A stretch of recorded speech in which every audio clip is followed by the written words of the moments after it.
I was told not to go on the rant by Kevin to take a stand, but I put us on the rant. That's right.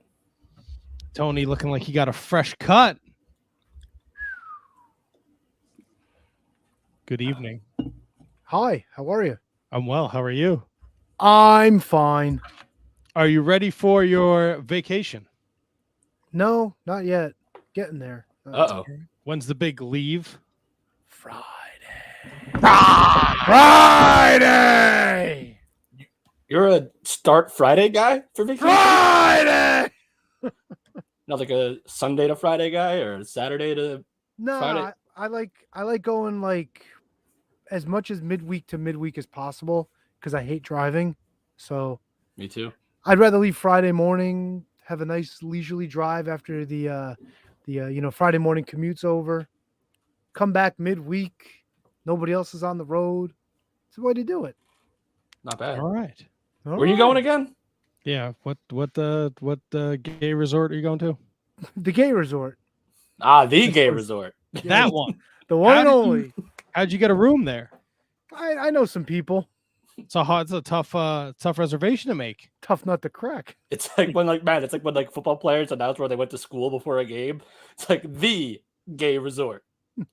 The University of the United States. Yeah. I was watching Coming to America last night. God, I love that movie. Oh well, it loves you. Of course it does. Everything loves me. Solid flick.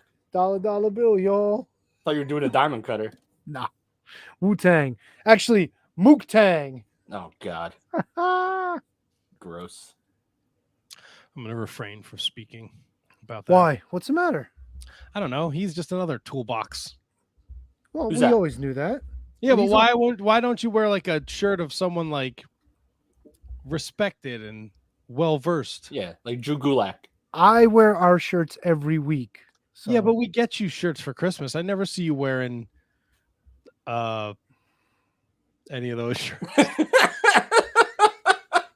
Well, since you brought it up, somebody thought I was a large and not an extra large, so they're a little snug. Who was that? Me? That was my fault. Yes.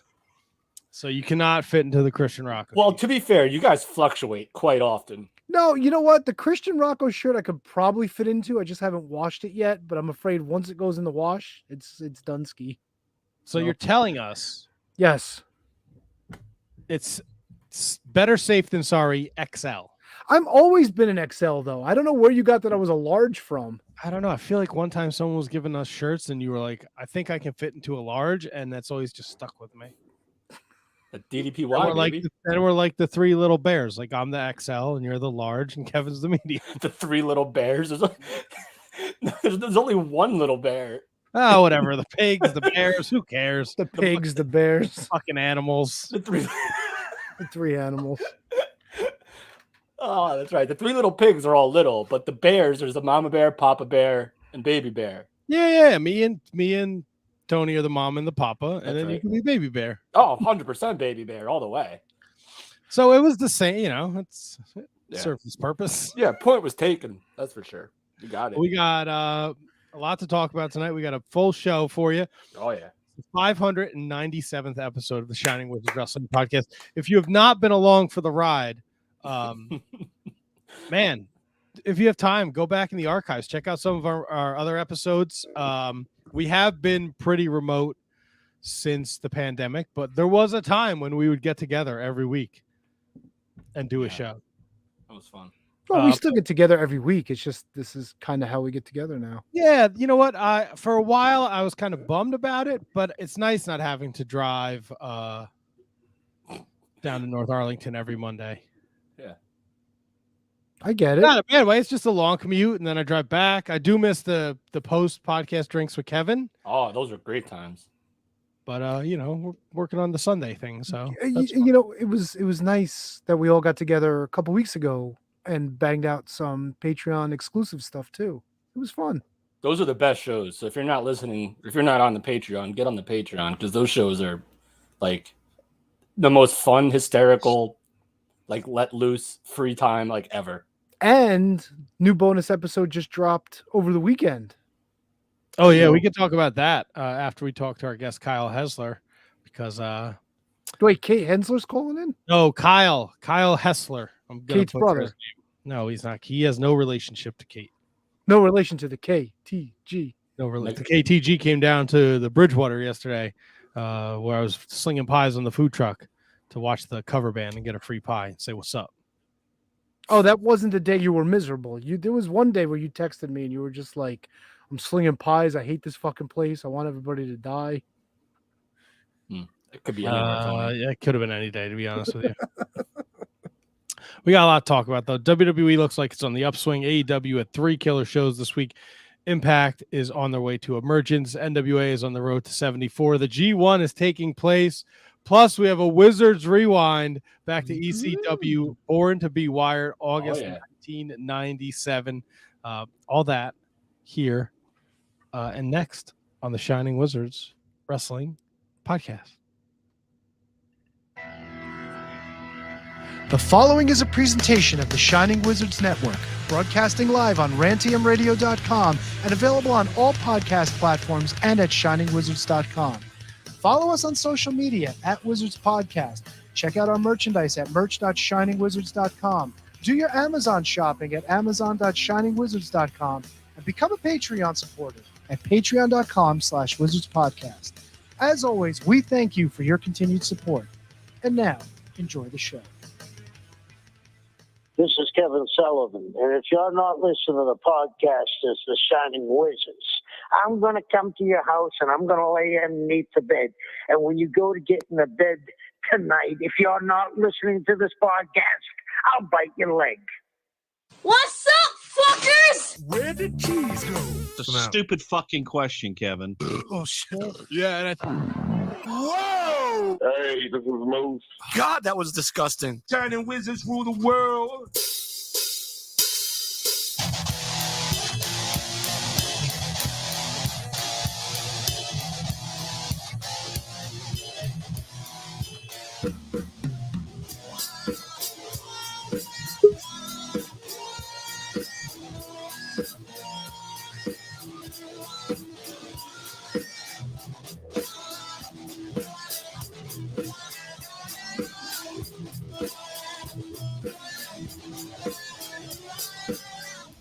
You are tuned in live to episode 597 of the Shining Wizards Wrestling Podcast.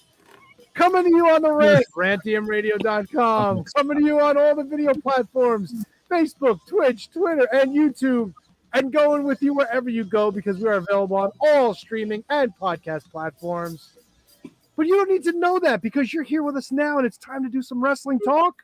and talk about wrestling. Tony. Matt. KJG. Times 2. What the hell was going on there?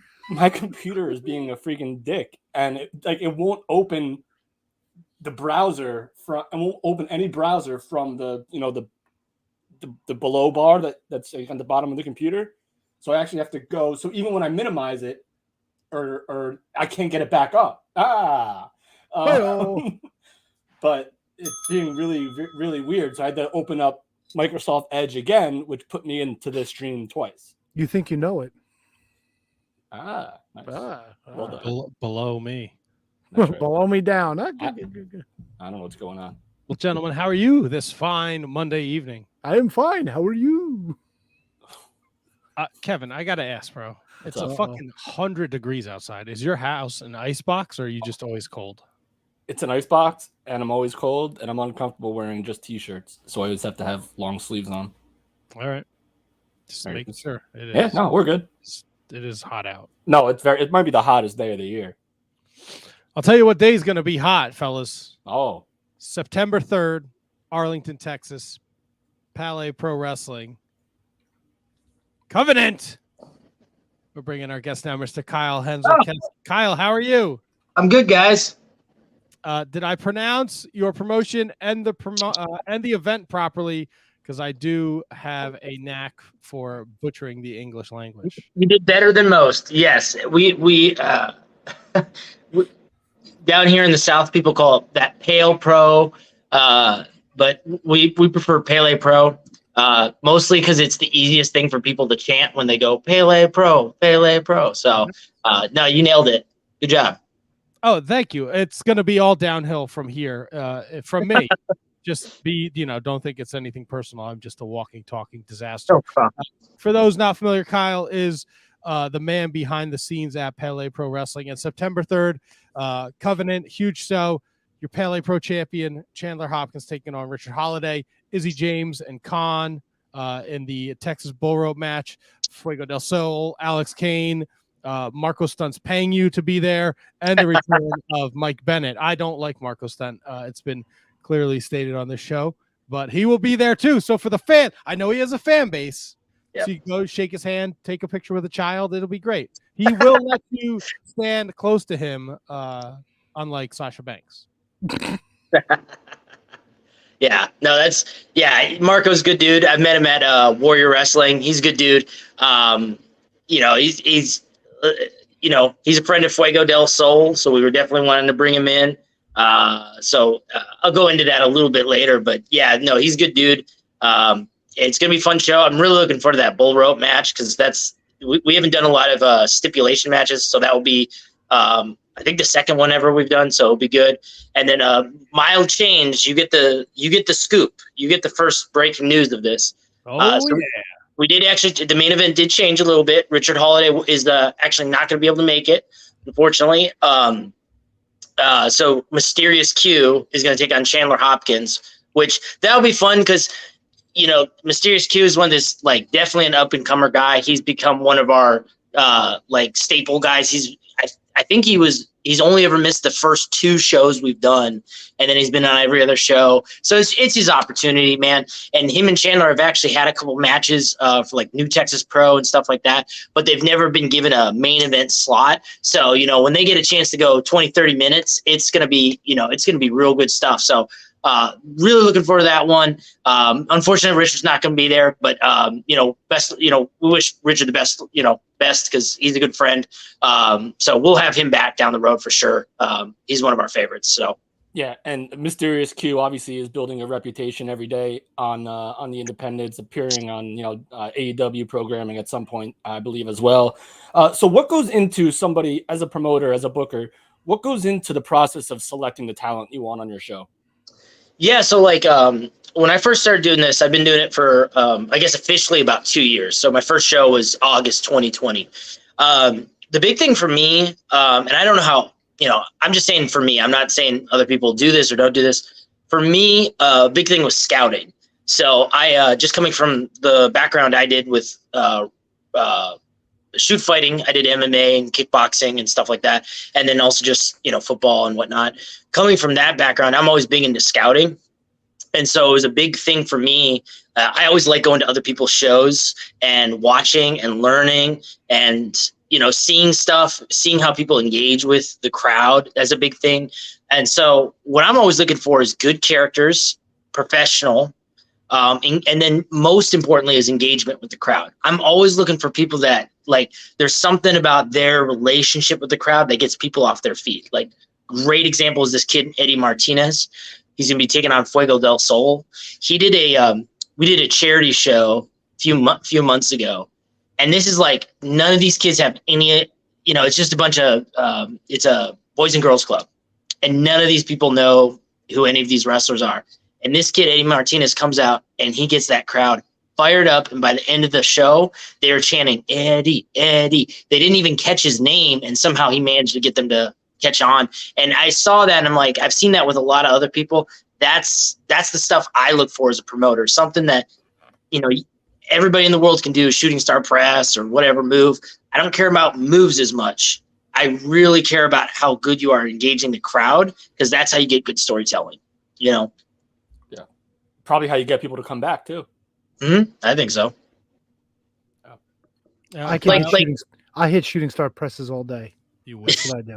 I can't bring anything else to the table, but you need SSP, I'm your guy. It'd actually be fantastic if a guy, that's the only move we could do. That'd be great. I'd love that. It's like playing an old wrestling video game. You find one move that you know how to whip out and you're just constantly body slamming somebody or constantly just dropping an elbow on them. Me, SSP. Ask Matt, he knows. Well, let me ask you guys this, because I was thinking about this. I haven't watched the Fed in a while, but I watched SummerSlam just because I wanted to see what Triple H was going to do. I was kind of expecting a little bit more, but I think over the last few weeks, it's come out more of what he's been doing. Let me ask you guys this, because I saw everyone putting over, is it Logan Paul or Jake Paul? I always forget. Logan. Okay, so at first I liked that match because he actually knew how to move, and he was bumping good, and he could run the ropes, and his moves looked crisp. But that match, maybe it was the booking, but it didn't feel like he was telling a good story. He was just doing moves. Am I crazy about that? Or what do you guys think about that? I don't think you're crazy. I mean, I don't think he was there to tell the story. I mean, I think Miz was kind of there to be the story guy, like coming out with like that card that, like, to mock Logan Paul when he had that like $1 million Pokemon card from like WrestleMania or whatever it was. Right. So I think in some cases, especially a guy who's not 100% acclimated to storytelling in wrestling, I think you can get away with it, and the match can stand on its own merit as action, as opposed to necessarily telling a story. I think maybe the shows leading up, and again, I haven't watched WWE in God knows how long, right? And I'm trying to correct that, being that I feel like we're all more confident in the way it's going to be presented going forward. Yeah. But I think the story was more on the shows leading, and the match just had to show that Logan Paul could hang with Miz, and Miz is obviously one of the best performers in the world. So I think that, it might not have had a story, and maybe the frog splash onto the table was the moment, like a Shane McMahon match type deal. But I don't think there was anything wrong with it, and I actually truly really loved the match. And not every match necessarily needs to have like this grand story. Like, you have Brock Lesnar and Roman Reigns for that. Oh yeah, so, for sure. Yeah. No, I was just curious because like I try to base how I do stuff off of like what seems to be working in the industry and what doesn't, and all that different stuff. So I was just kind of curious because I haven't got a chance to kind of talk to anybody about that match, because I did like it, but it was just, there's just something a little off with it for me. It's all like how you feel in the moment, and in the moment, I absolutely loved it. Right. You know what? Like you said, he's gonna get used to telling stories, but like, as far as celebrities go, like, I don't remember a guy being as smooth as he is, and as Bad Bunny. Yeah, but Bad Bunny doesn't look like a wrestler. Like, Logan Paul looks like he can handle himself. You know what I'm saying? Like, and I think that goes more to it. And he was selling when he needed to sell, and he didn't look like he was overselling. He didn't look like he was like, just sandbagging. Like you've seen it. Like, I mean, look at the Jackass guys. One guy takes a punch and he goes down like somebody clocked him on the head with an anvil. You know what I'm saying? Well, maybe someone did before the show. Well, I mean, hit him with a mousetrap, maybe, but in the meantime, he'll get there with the stories. I thought he did a great job, and it was nice having Ciampa and AJ involved. Right. And then they had like the little bit with Maurice where like maybe she was going to get hit. So they kind of tried to keep it fun, keep him involved. And I think, and a lot of people from what I know, they really don't like Logan Paul because he's a YouTuber, but I think he won over a lot of people with that performance too. And The Miz is always hateable. I mean, he's great at it. So, I'm looking forward to more from him. I'm actually looking forward to more from Triple H. They've been making a lot of good changes. I don't know if you guys saw who came back on Friday, but Karrion Kross and Scarlett are back in the main event picture. Right. I popped for that. That was big. Huge. Yeah, and it's weird because like I always was like, all right, like Friday nights, I never watched SmackDown. I never watched it, but now to the point where like, all right, it's Friday. I kind of regret not watching SmackDown, but it was never in my habit in the last like 2 years. So like now I'm kind of just like, man, I wish I kind of caught that. So I thought that Karrion Kross thing was huge because I was just I was at MLW on their New York show. I was helping out backstage, and he was there with Scarlett. And that, I mean, when was the last time a guy was not in the WWE and then signed?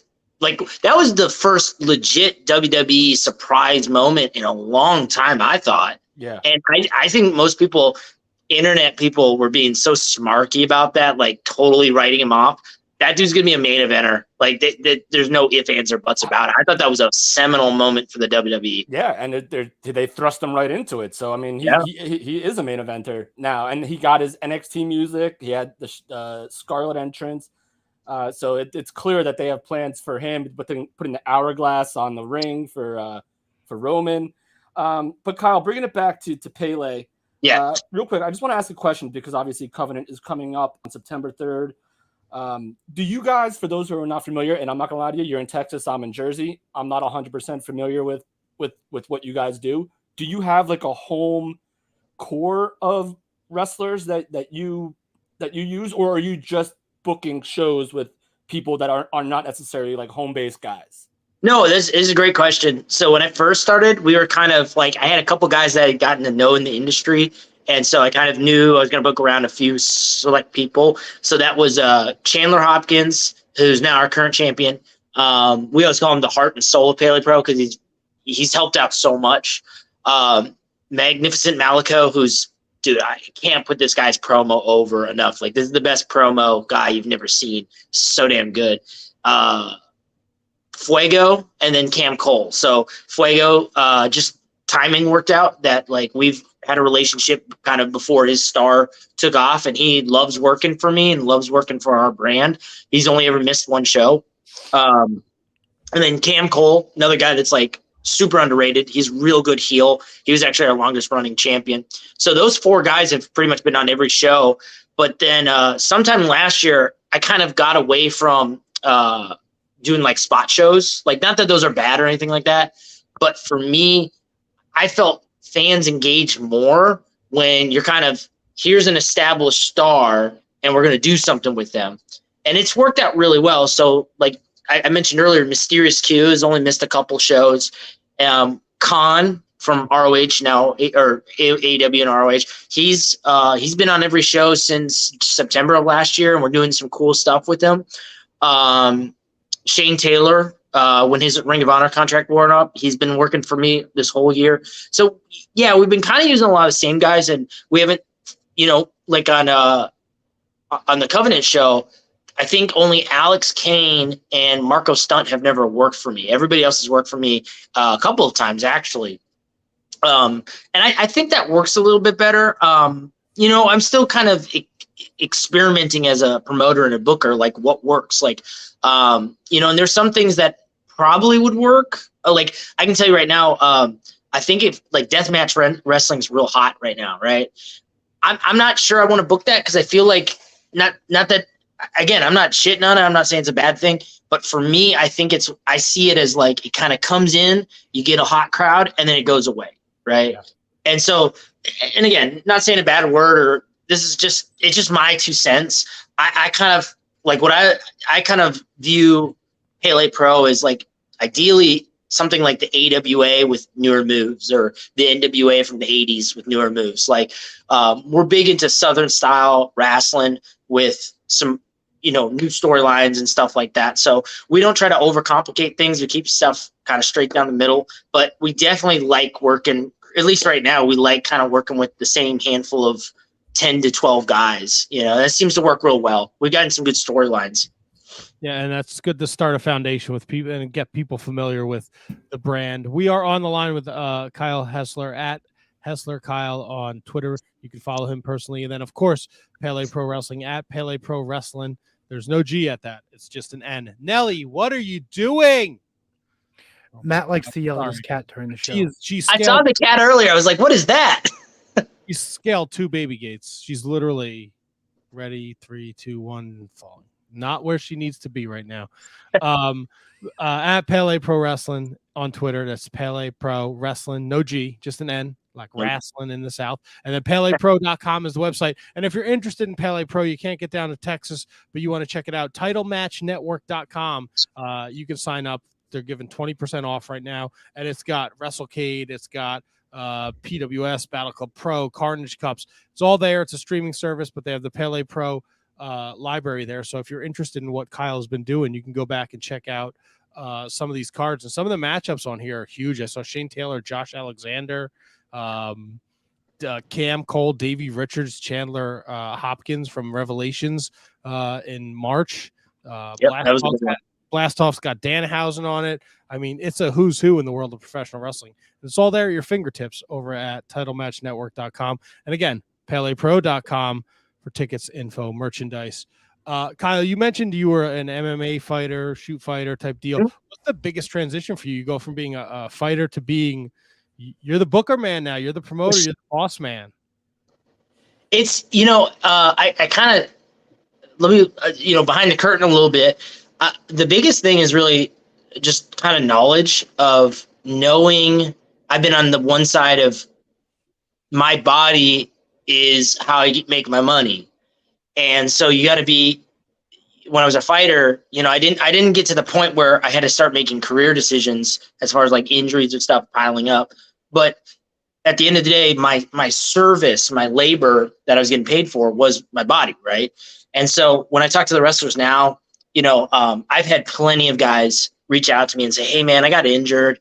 What do you think? Or this or that. And I'll tell them straight up, like, dude, do not get yourself hurt and cost yourself long-term money for a short-term indie booking. Like, I value my show. I think my show's pretty dang good, but I don't want anyone to miss out on an opportunity just because they felt like they had to stick to a commitment to an indie show. And that's like a big thing for me is I want to make sure that one of my philosophies, nothing would make me happier than for a guy to reach out to me and say, hey, this show has to be my last booking because I got signed. I'm signing exclusive or something like that. That would make me happy, especially if they said, because they saw me on your last show. Or like if my platform helped them make their living, that would make me happy. So with all that being said, I just kind of, in my mind, I tried to talk to the guys and say, like, you have to mix, like, my show isn't how you're going to make your money. The best I can do is give you a nice payday for the weekend and get you some exposure. That's about all I can offer. We're just an indie show. I mean, we're not on ABC or NBC or, so at the end of the day, I asked the guys to give me 100% because I think if they do, it's going to translate to the next level. But at the same time, I'm not going to be there saying like, dude, go do, like we're talking about doing shooting star presses. Don't go out there and feeling like you need to do a shooting star press into the crowd, off a scaffolding for my show, man. Like save that for Mania, save that for a pay-per-view. That's just that's just kind of how I feel about things. And that comes from, I don't feel like when I was fighting, anyone took advantage of me, but you do kind of learn those lessons just, through the fight world. What is the biggest headache? And I'm saying, like, obviously injuries happen, but it's not necessarily considered a headache, right? Like someone has to cancel the show because they're hurt. But what's like the biggest like thing that annoys you about being a promoter? I call it the puzzle pieces. So making sure that all your storylines and who's going over and stuff makes sense, because there's no perfect puzzle piece. I've had a couple shows where I've walked away being like, man, that worked out real well. But going into it, I'm like, that there's a piece that doesn't fit exactly quite right. That's the most annoying thing is like, so you're working through your this guy over this guy, making sure you're kind of writing in your details of like, I want this kind of match. And then you're sitting there and you're thinking about it, I'm like, well, crap, I don't want, this guy's now going to be on a losing streak. I didn't want that. But this guy has to win because he's going to be in the main event of the next show. And then right. You kind of just have to figure out some clever ways of making stuff work. That's the number one. I'd rather have 10 people drop out on the card for me than and then have to struggle with making sure the booking pieces work, because it's just a frustration. It's difficult because it's not like I have never had a lot of people politic with me. I've never had a lot of people come up to me and say like, hey, I can't lose, or I got a big show coming up. Had it once or twice and usually pretty understandable. But for the most part, it's just that natural what you want to do with guys from a creative standpoint and making sure you can balance it all out, So that's easily the toughest thing. And it's so funny that you mentioned that, because we're in a point in independent wrestling where like storylines actually kind of matter now, because there's so many like available streaming services. YouTube is a thing. Like that was never the case in the 90s. Like everything was just booked for that show, and that was it. And then you move on to the next one and you do something else. So how do you feel about creative storytelling? Like how important is creative storytelling to this day on independent wrestling? I think it's pretty important because like when you see who gets signed by the WWE, and I think when you see who's making it, I view the WWE as, that's how you're going to make your money without too much strain. Because you can make your money in New Japan, you can make your money in AEW, but if you want to be a millionaire at this game, it's through the WWE, right? And I think when you look at the guys that they sign, and even the guys AEW signs, they're guys that can. They're not like, how do I say this? They're not the guys that I would call like, we all played like SmackDown versus Raw or Here Comes the Pain. Oh, We're not talking about guys that had like the coolest move set, right? Because there's great guys out there like Zack Sabre. I love him. I think he's great. I think he could do everything. But I mean, he hasn't been signed by AEW or WWE. And there's a million reasons why. But like, I think they're always going to be looking for more than just a move set. And so for me, on the independent scene, I think it's great that guys are telling more storylines that kind of interconnect through multiple promotions, because I think that stuff connects more with the crowd. One thing I've struggled with is making sure the cat. I love it. The thing that I've tried to coordinate with other promoters as best you can. So you're like, hey, are we keeping this guy's a heel with me? Is he a heel with you? Or is he a face?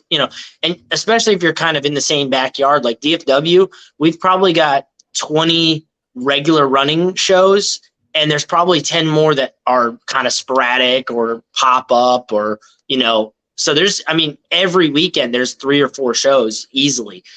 So you kind of want to keep that consistency, but it's hard. So to kind of answer your question, I wish we could do a better job in independent wrestling of kind of maintaining storylines throughout.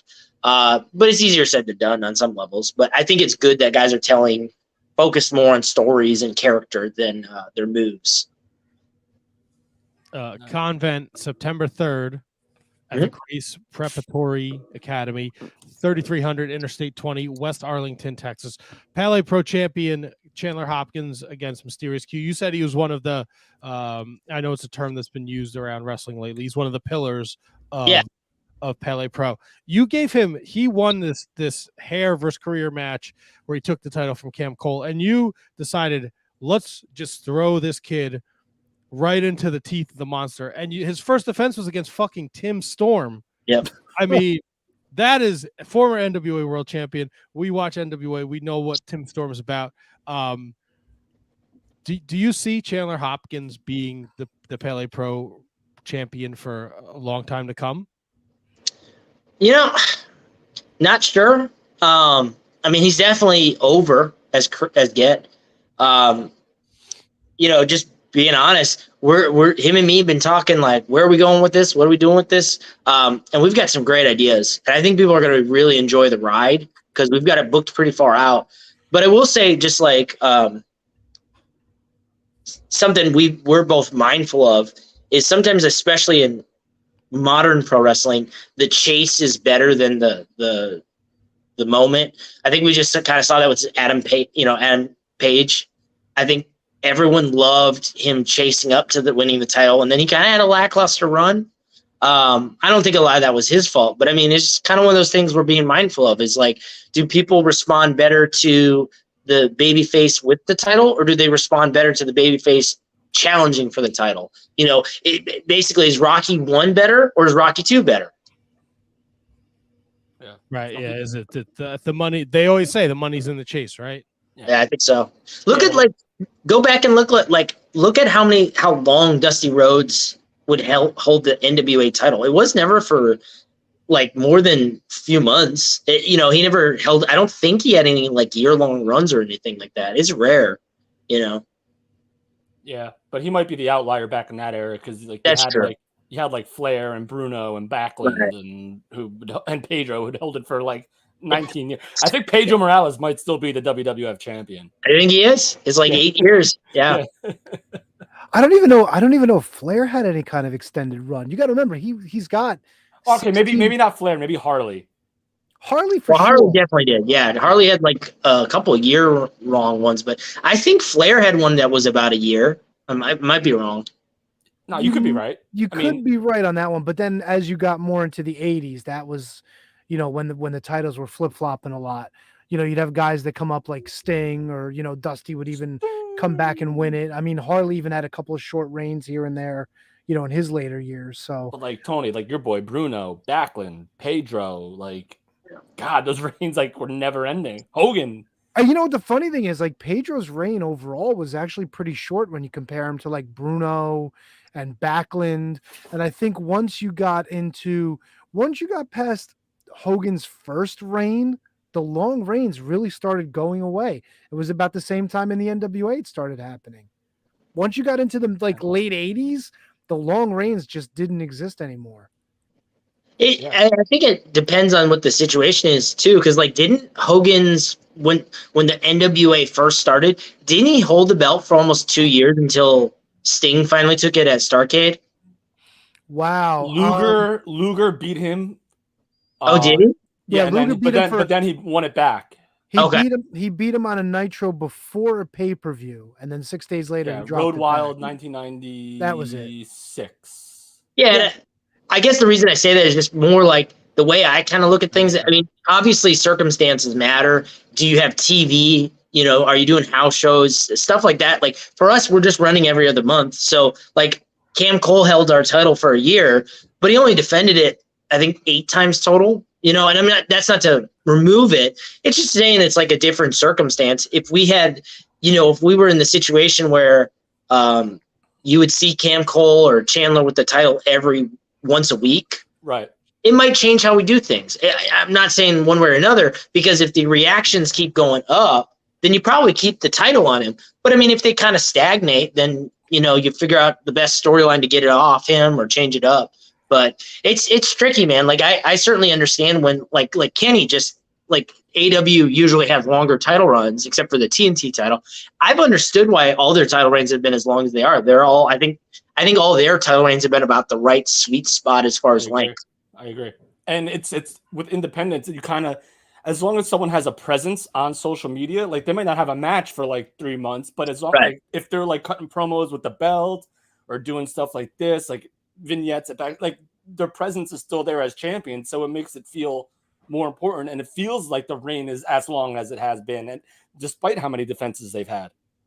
Yeah, and I think the other thing is like, you know, all of wrestling basically boils down to getting reactions, whether it's a promoter, referees, announcers, everybody's job is to get good reactions and keep those reactions. And so, you know, what are reactions? They're keeping people's attention. I think you could have somebody have, you know, like for me, I don't get to watch as much wrestling as I'd like, but I'll tell you right now, I keep an eye on companies like Defy and Warrior Wrestling. One, because I know a couple people there, but also because like I'll just see clips every once in a while of like currently, I know who both champions are. Warrior Wrestling's Casey Navarro, and then Defy is Christopher Daniels.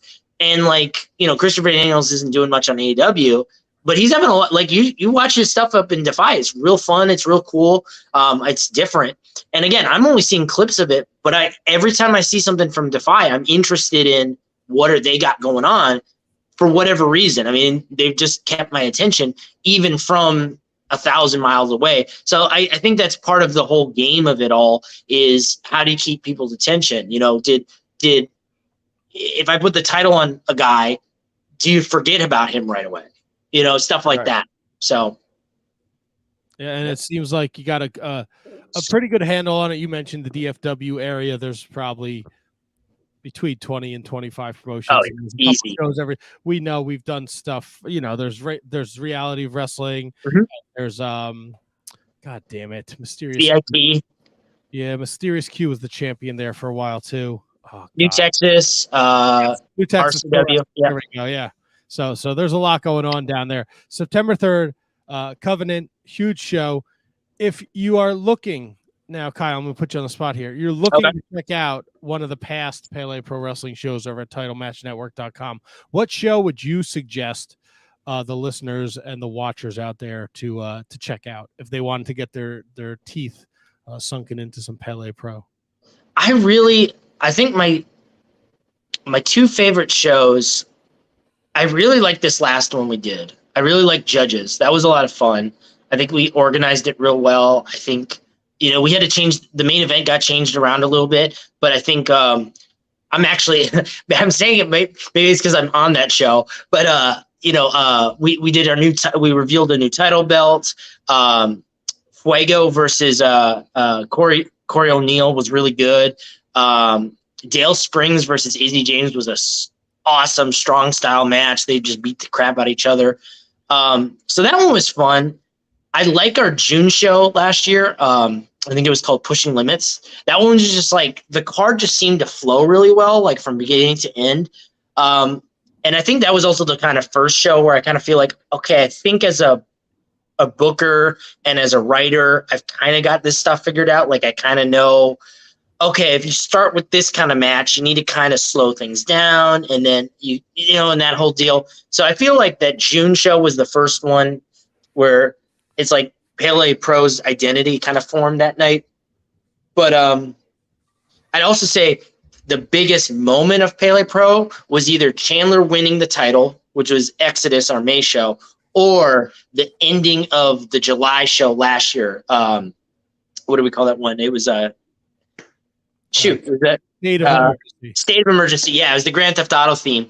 And the ending of that, Fuego del Sol versus Cam Cole, is like my favorite.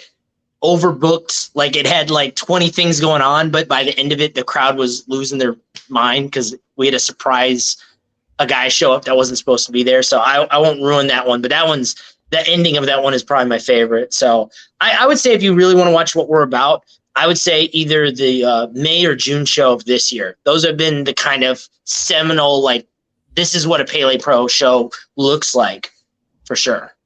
Excuse me for not knowing, but do you guys do a live stream, or do we have to wait for it to go on Title Match? No, we do a live stream. So if we make a mistake, you will see it live, my friend. Is it Title Match Network, or is it a different streaming? No, it's Title Match. We used to be on Fight. They were causing some issues, so we stopped being on Fight. We do also stream our live, like we do a pre-show. So if you want to see some kind of up and coming guys, we always try to stream that on YouTube. But yeah, Title Match, we always stream live. I think it's more fun that way. Maybe one day we'll move to more of a tape model where we can cut some stuff and make it a little better. But for now, we like that live stream. It's fun. Yeah, no, live stream's fun. So we're here in Jersey. So if you aren't taking the trip, I know we got a couple fans, listeners, people out there that enjoy the podcast down in Texas. But if you can't make the trip from the Northeast here, Title Match Network, you can watch the show live September 3rd. Huge show. Kyle, it's been an absolute pleasure. We appreciate you taking time out of your schedule and setting up the rest of the month for us. Next week, we have Izzy James. The following week, we have Chandler Hopkins, the champ of Pele Pro. So we're excited to be featuring you guys, and hopefully we get to do more in the future with you. We'd love to. Let me just say real quick to you, Matt, Tony, and Kevin. I don't think we had talked too much like this, at least prior to. I mean, like we've DM'd and stuff like that. But I just want to say, like, you guys have been super cool since day one. I just started tagging you guys and stuff, or sending you guys, hey, could you guys retweet this? Could you share this? Y'all have been super cool about that. So you guys have been such a help in kind of getting us off the ground. You didn't owe us anything, and I've just always been really grateful for that. So I just want to say thank y'all. And Matt, I know you were kind of shouting us out the whole time for our socials and stuff. Real professional. Really appreciate that, man. So that means a lot, man. You hear that? Professional, not you, Tony, not you, Kevin. Matt, this guy. So now we're going to hear this for the next month. Thanks, Kyle. Well, hey, man, I appreciate it. I mean, it was just like being on a radio show. It's just like every other question is like, and yeah, September 3rd, I really appreciate it. It helps so much, man. Well, Kyle, we appreciate you. Checks in the mail. Thanks for putting me over. I appreciate it. And again, September 3rd, Covenant, the Grace Preparatory Academy, 3300 Interstate 20 West, Arlington, Texas. We got Chandler Hopkins taking on Mysterious Q. We got the bull rope match, Izzy James against Khan. We got Fuego del Sol. We got Alex K. We got Mike Bennett. Marco Stunt's going to be there. My wife is standing behind. She's being creep. Guest segment. At Hessler Kyle on Twitter. Follow him. And then, of course, at Pele Pro Wrestling on Twitter. PelePro.com is the website. Links to YouTube, Facebook, the merch, the sponsorship deals, the shows, the champions. I was checking out the championship thing here. I love the little countdown clock. Chandler Hopkins, the running title reign, 92 days, 21 hours, 4 minutes, 31 32, 33 seconds. Cool, I like it. That's sharp. Yeah, it's fun. Well, this- appreciate it, man. And I was just gonna say, don't follow me on Twitter unless you just want to hear my opinions on religion and politics. Just follow Pele, bro. I'm not worth it. Noted. Awesome. All Kyle, right. it's an absolute pleasure. Enjoy the rest of your night. We'll talk soon, my friend. Thanks, guys. You have a great evening. Take care, Likewise. Kyle. You Thank too. you, Kyle. And look at that. Peace. Get out of there quick. He I'll be said, right back. fuck this shit. Uh-oh. Matt's in trouble. Oh no. I bet you he got in Nelly trouble. jumped 2 gates and Rhiannon just like kicked right through it. Oh, he came right back. Look at this. Yeah, she was. So my wife is absolutely amazing. My wife. And as you guys know, big barbecue happening this weekend. Super excited. Kevin, I know you don't eat shit, but you better come hungry, buddy, because No, Kevin eats shit. Oh, That's what don't. he eats. no, you gotta eat a fucking hot dog, take a bun, eat- throw it across the street, something. I'll eat a I got hot my dog. balls busted at BJ's today. We got over 100 rolls and hot dog buns. But you know that my eating habits don't affect what you should or shouldn't buy. I know, but I need everybody to participate in this between Rhiannon and Christine. They were like, well, how many people are showing up? I'm like, I don't know. Like, there's a good number out there. And they're like, well, we have 200 buns, so everyone has to eat at least 4 things. And I'm like, I have faith in my people. It's an all-day thing, so people will be grazing all day. I'm good for 2 dogs, probably. I'm just so bummed I'm not going to be around for it, dude. You don't know how much I was looking forward to going. Hey, did I tell you that I thought I saw the professor walking down Main Street in West Orange? That does not surprise me at all. Definitely, It was definitely him. Really? Yeah, he's back in West Orange. It looked exactly like him. Does he have any? He doesn't have tattoos on his legs, does he? No. Oh, God, I hope So then not. it definitely was him. Yes, it's 100% him. So, anywho, big banger this weekend, right? We got all the games. We got the Can Jam. We got the Bolo. We got Rhiannon ordered cornhole boards and everything. Ah. Right? So she painted them orange and blue. And then she did not tell me she painted Mets logos on them. And she Nice. surprised me with that last night when I came home from work. So she has to go now put the epoxy on it. So it's a nice smooth board. That's what she I'm disappointed. And what? That she would paint the Mets logo when we have the MBW logo just doing nothing. Tony. I mean, come on, bro. You're blue and orange, man. The blue and orange. It's a Mets thing. It's a Mets year for me. So this Yeah, is and you guys are on a freaking tear. Yeah, So, you'll be disappointed anyway. You know what? I don't like that. I don't. Whatever. I don't follow baseball anyway. I know you don't really follow the sports that great. I've been watching a lot of Mets and Yankees. Yankees have been struggling, but the Mets have been baby dynamite, baby. Just saying. I hear you. It's been fun. Baseball's fun. I'm sorry. I'm enjoying myself. The older I've gotten, the more and more into baseball. It's like my 4th favorite, probably, maybe 3rd sport of the major 4. But I find myself watching more and more baseball, even with teams that I don't even give a crap about. Like, I'm not a Mets fan. I root for them but I don't like them. But I'll watch Met games. How can you not watch Scherzer or DeGrom pitch? And they have the best closer in the freaking sport right now. And DeGrom's been around for a few years, right? Like he's yeah, but he's always hurt. That's the only thing that stinks about him. fucker. But he's coming back with the fire. Fucking asshole. How does he get hurt? He pitches? What the fuck's he doing? A little thing called Tommy John. He's throwing fucking cheese, bro. What, like the underwear? All he does is throw fucking gas. Dude, and I throw gas all the time too. I don't throw my arm out. Yeah, he don't throw it out his asshole, brother. I mean, I stain my Tommy Johns. I don't know about a Tommy John surgery. Beautiful, Tony. That's ringing the bell for yourself. That was well done. You guys both have bells? Yeah, of course. Hey, Matt, let me ask you this. Yep. I have a bell. You're a big Mets fan. Who would you pay money for to get a picture with? Who would I pay money? Yeah, like you gotta have a few favorites, right? Here's the better question. Where is the line? Because look, I have many great pictures with many great wrestlers that I grew up watching. When we did WrestleCon several years ago, I took pictures with Kevin Nash, and I think I have a picture with Kurt Angle. I think you do, yes. And I paid for those. Yeah, but Tony, there's a line. Like, I'm not paying X amount of dollars for a photo. Didn't you also pay for the Hardy Boy picture at one point too? Was that at WrestleCon? That was a PWS show. Yes, I got one with Matt Hardy too. I got one with Harlem Heat from one of the Wrestle Pro shows. All right, so I would probably pay for that. Now, here's the other thing. I mean, I paid for the meet and greet with Bruno Sammartino. Money well spent to me because Bruno's one of my heroes. Now, if we can ask, Tony, what was the price on that? I think the combo with Bruno might have been like a picture and 3 signatures, and I got his book autographed. I got to figure out. I think it was like $150. Maybe. That's not bad. Maybe 2, but I don't know if I would have spent 2. I might have. You would have. I probably. With 3 cigs in a picture. What's $50 more? I have a feeling it was. I have a feeling it was $150. But even if it was 2, to me, getting to meet him, getting like this cool autograph on my Bruno figure and on his book made out to me, it was awesome. Yeah. Completely worth it. Like Bruno, and I got a picture sitting right next to him shaking his hand. Yeah. How great was that? No, that's priceless. Bruno to me is like your Bruno was like my Brett and probably Matt's Brett. So like I would like in 2022, if I had he was just at Pandora's box. I had no idea. I saw that last night when I came home and I had completely forgot about it. And I was so annoyed. I would have waited online to meet Brett. Like, and actually this time I would have taken the original autograph that I got from him that he wasn't allowed to personalize.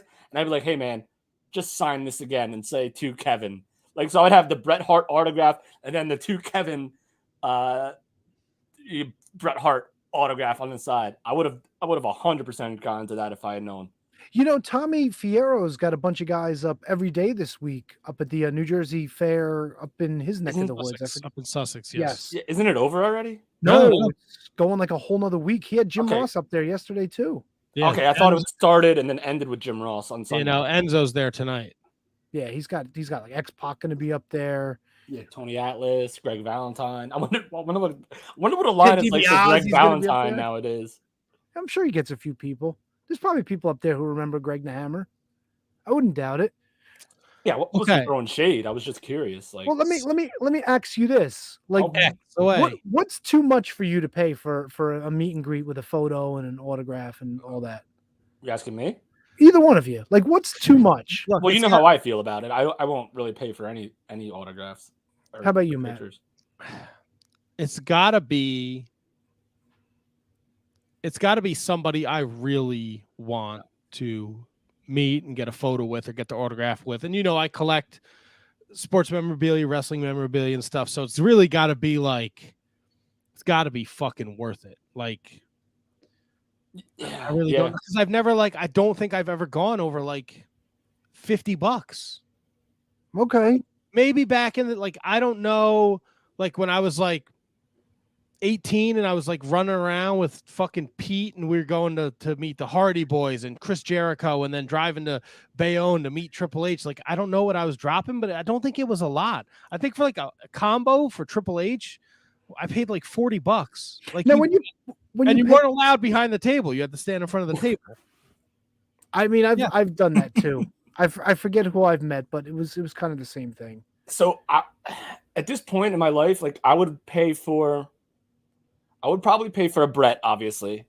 I would pay for probably something with The Miz. Probably I would pay for something with Christian. And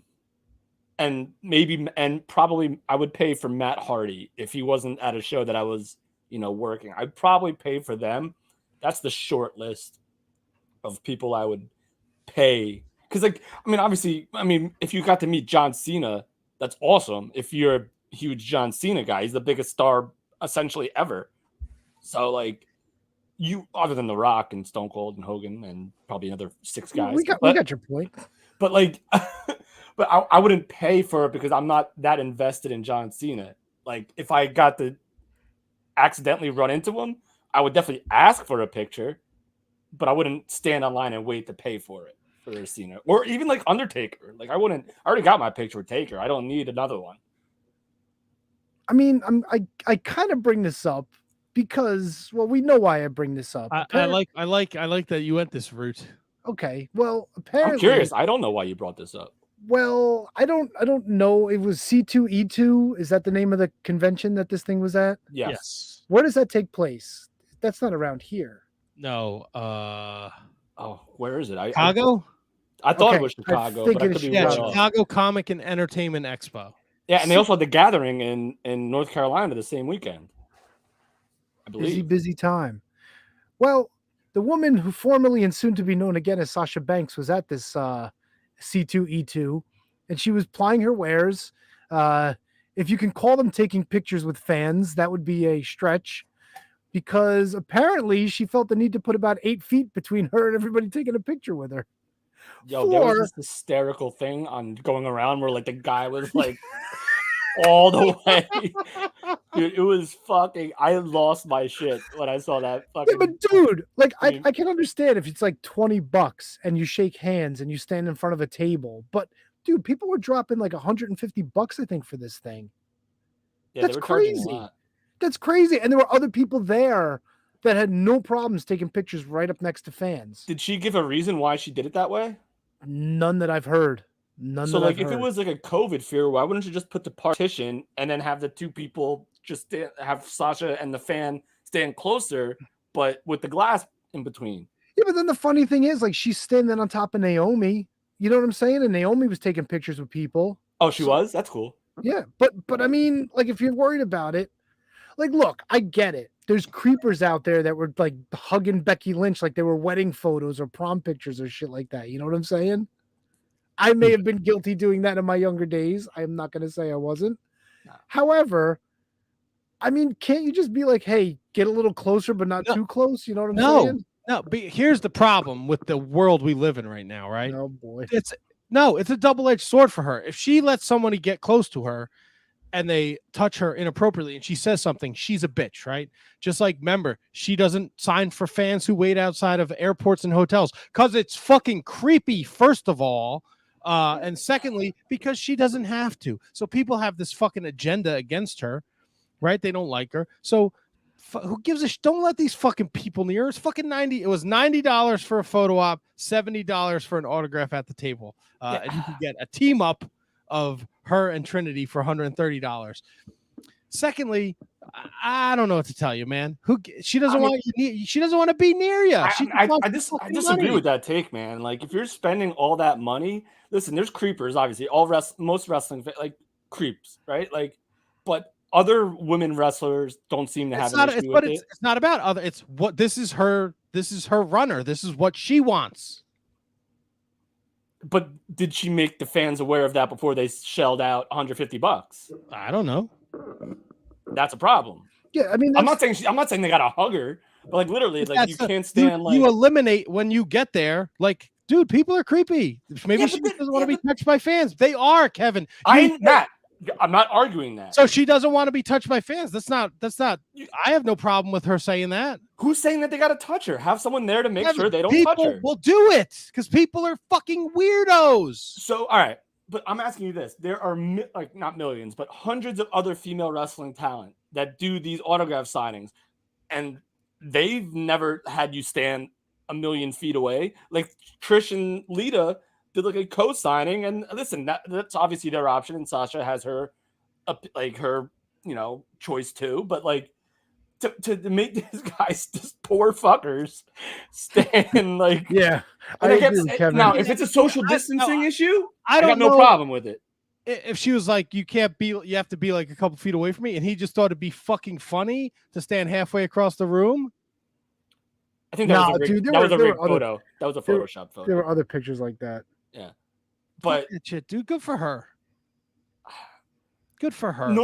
Normally, I'd be on board with you, but for me, like, it just seems like like who the fuck do you think you are? Like, people paid all this money to see you. They want to take a picture that doesn't make them look like a freaking nozzle and a slow. I just made that word up, by the way. I have no problem with it. At the end of the day, I'm probably like more like I always err on the side of the performer who has to deal with these creeps all the time, and I don't. But like, but still, like, come on, like, is someone standing literally like 3 feet away from you that obnoxious? Like, and first of all, don't flatter yourself, Sasha Banks. You see your freaking hair and your freaking Matt. You even didn't you make a post about her long ass fingers? Fucking fingers are long as shit. It was fucking creepy as fuck. That picture of Danhausen. Yeah, she literally stood 6 inches away from Danhausen. Like, look, it is what it is. That's the one. That's the greatest thing ever. Look, man, look, here's the problem, right? There's no fucking boundaries. Wrestling fans and people in general don't know fucking boundaries. So instead of her having weird fucking smelly, fat, disgusting wrestling fans hugging up on her all day, she decided she wanted to keep them away. Now, look, I didn't buy a ticket, and Ryan Sullivan's right. You just need to make it clear at time of ticket purchase. And I don't know if they did, because God knows it's probably in the fucking small print. And none of these fucking redneck idiot macaroni and cheese eating motherfuckers had the insight to look on the back of the ticket. They were just excited because they were going to meet Sasha Banks or Mercedes Verando or whatever her fucking name is. Are they back? They'll probably soon. Yeah. Show up at Raw tonight. And that's it. There was another thing, like, you know, she's going to be a surprise tonight on Raw, so she didn't want to get COVID, but you have to like play it cool so she doesn't blow the return. Right. Whatever. Yeah, I got no problem. If it was a COVID thing, I got no issue with that. I got no problem with any of it. Good for her. Yeah. All right. Well, we look, shall agree all to it disagree takes on is this. one, right? All it takes is one fucking weirdo to get close to her and take a picture with her, right? And then she's like, "Thanks, sweetheart, that was great." And then he turns into the guy that broke into Sonya Deville's house. Oh man, come on, dude. Now you're so reaching. Yeah. Am I though? Yeah, no, I think you are. I think you are. Listen, the point see is how many taken, Sasha but how Banks often does fan that happen? pages there are on Twitter. That doesn't mean anything. How many it happened to begin with, though, is the problem. People have no fucking boundaries. Then women shouldn't leave the house. Fuck them. Let them that's basically what you're saying, Matt. That's what you're saying, dude. Sasha Banks the same way you treat Roman Reigns. You're not going to fucking stalk Roman Reigns. You're not going to slide. How do you know? How do you know nobody's stalking Roman Reigns, dude? Why? Because he's a big fucking meathead? Because he's a meathead? What if people are stalking Marco Stunt? Does that make a difference? Yeah, no, it doesn't make a difference. So then how could you say that about her and not anybody else? Like, is it, Matt? Are those things coming out, though? Are we having instances where people are breaking into wrestlers' houses? This was the only one. Didn't Sonya Deville have a thing? Yes. And then there was the Seth Rollins thing where that dude jumped the fucking railing because he thought he was talking to Seth Rollins. Wrestling fans are fucking crazy. Yes, you Matt. cannot give them the benefit of the doubt. No, Matt. But you've got no problem showing up at an autograph signing and fucking taking their money. Like, that's insane, too. It's like, fuck all y'all, pay me. Like, really? If you look in the grand scope of celebrities and conventions and female people signing autographs, how often does this really happen? Yes, it does happen, but it's like it happens a million times less than it actually does happen. So like, you're just gonna like completely alienate your fan base by having them stand like 8 feet away from you. Again, if it's a COVID thing, I get it.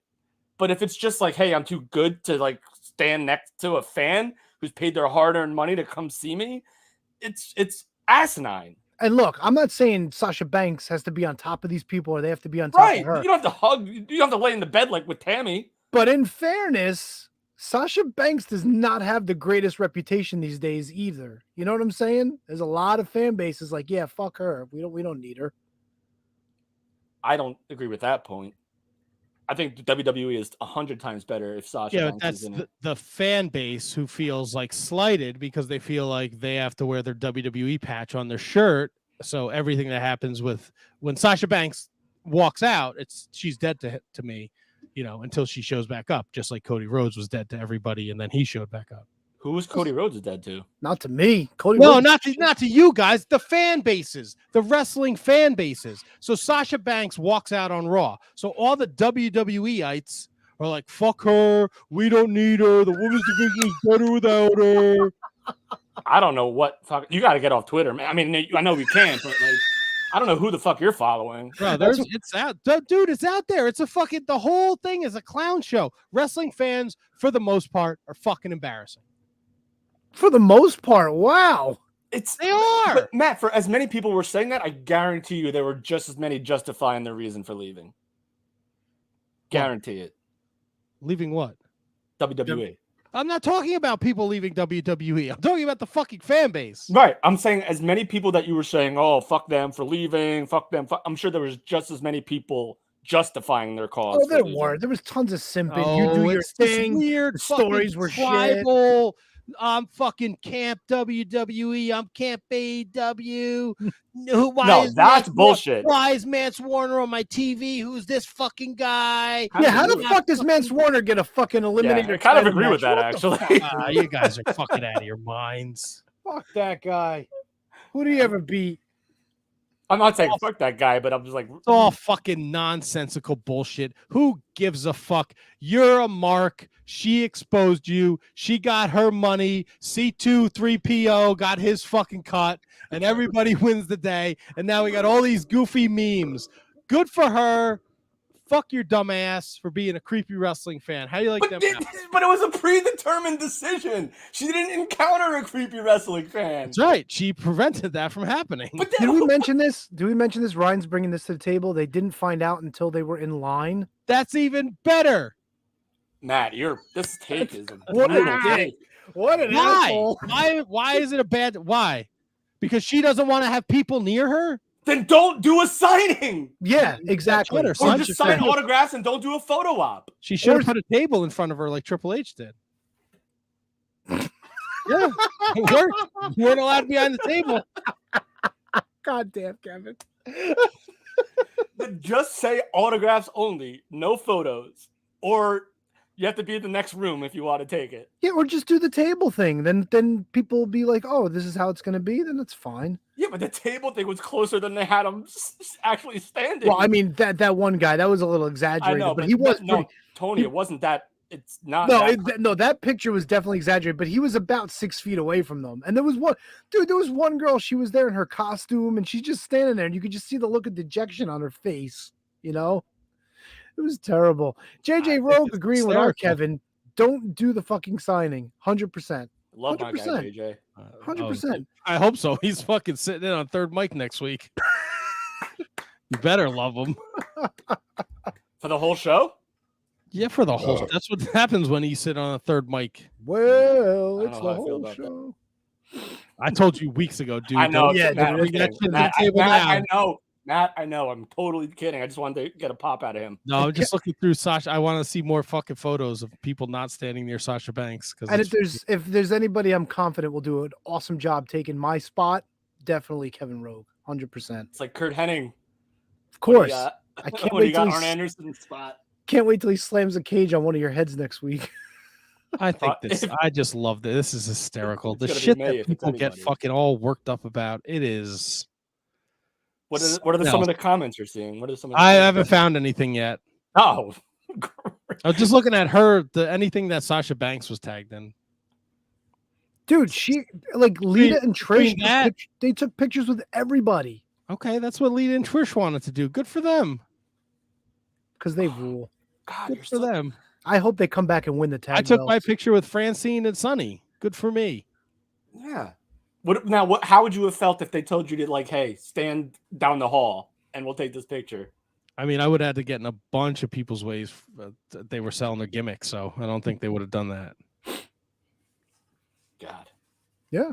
It was either that this week or the Billy Starks bump that people are really up in arms about. I did not see this. What is Yeah. that about? What was the Billy Starks bump? What did that? She poor young lady jumped do? off of the top rope to the outside to try and hit his opponent, and he moved and she crashed through some chairs.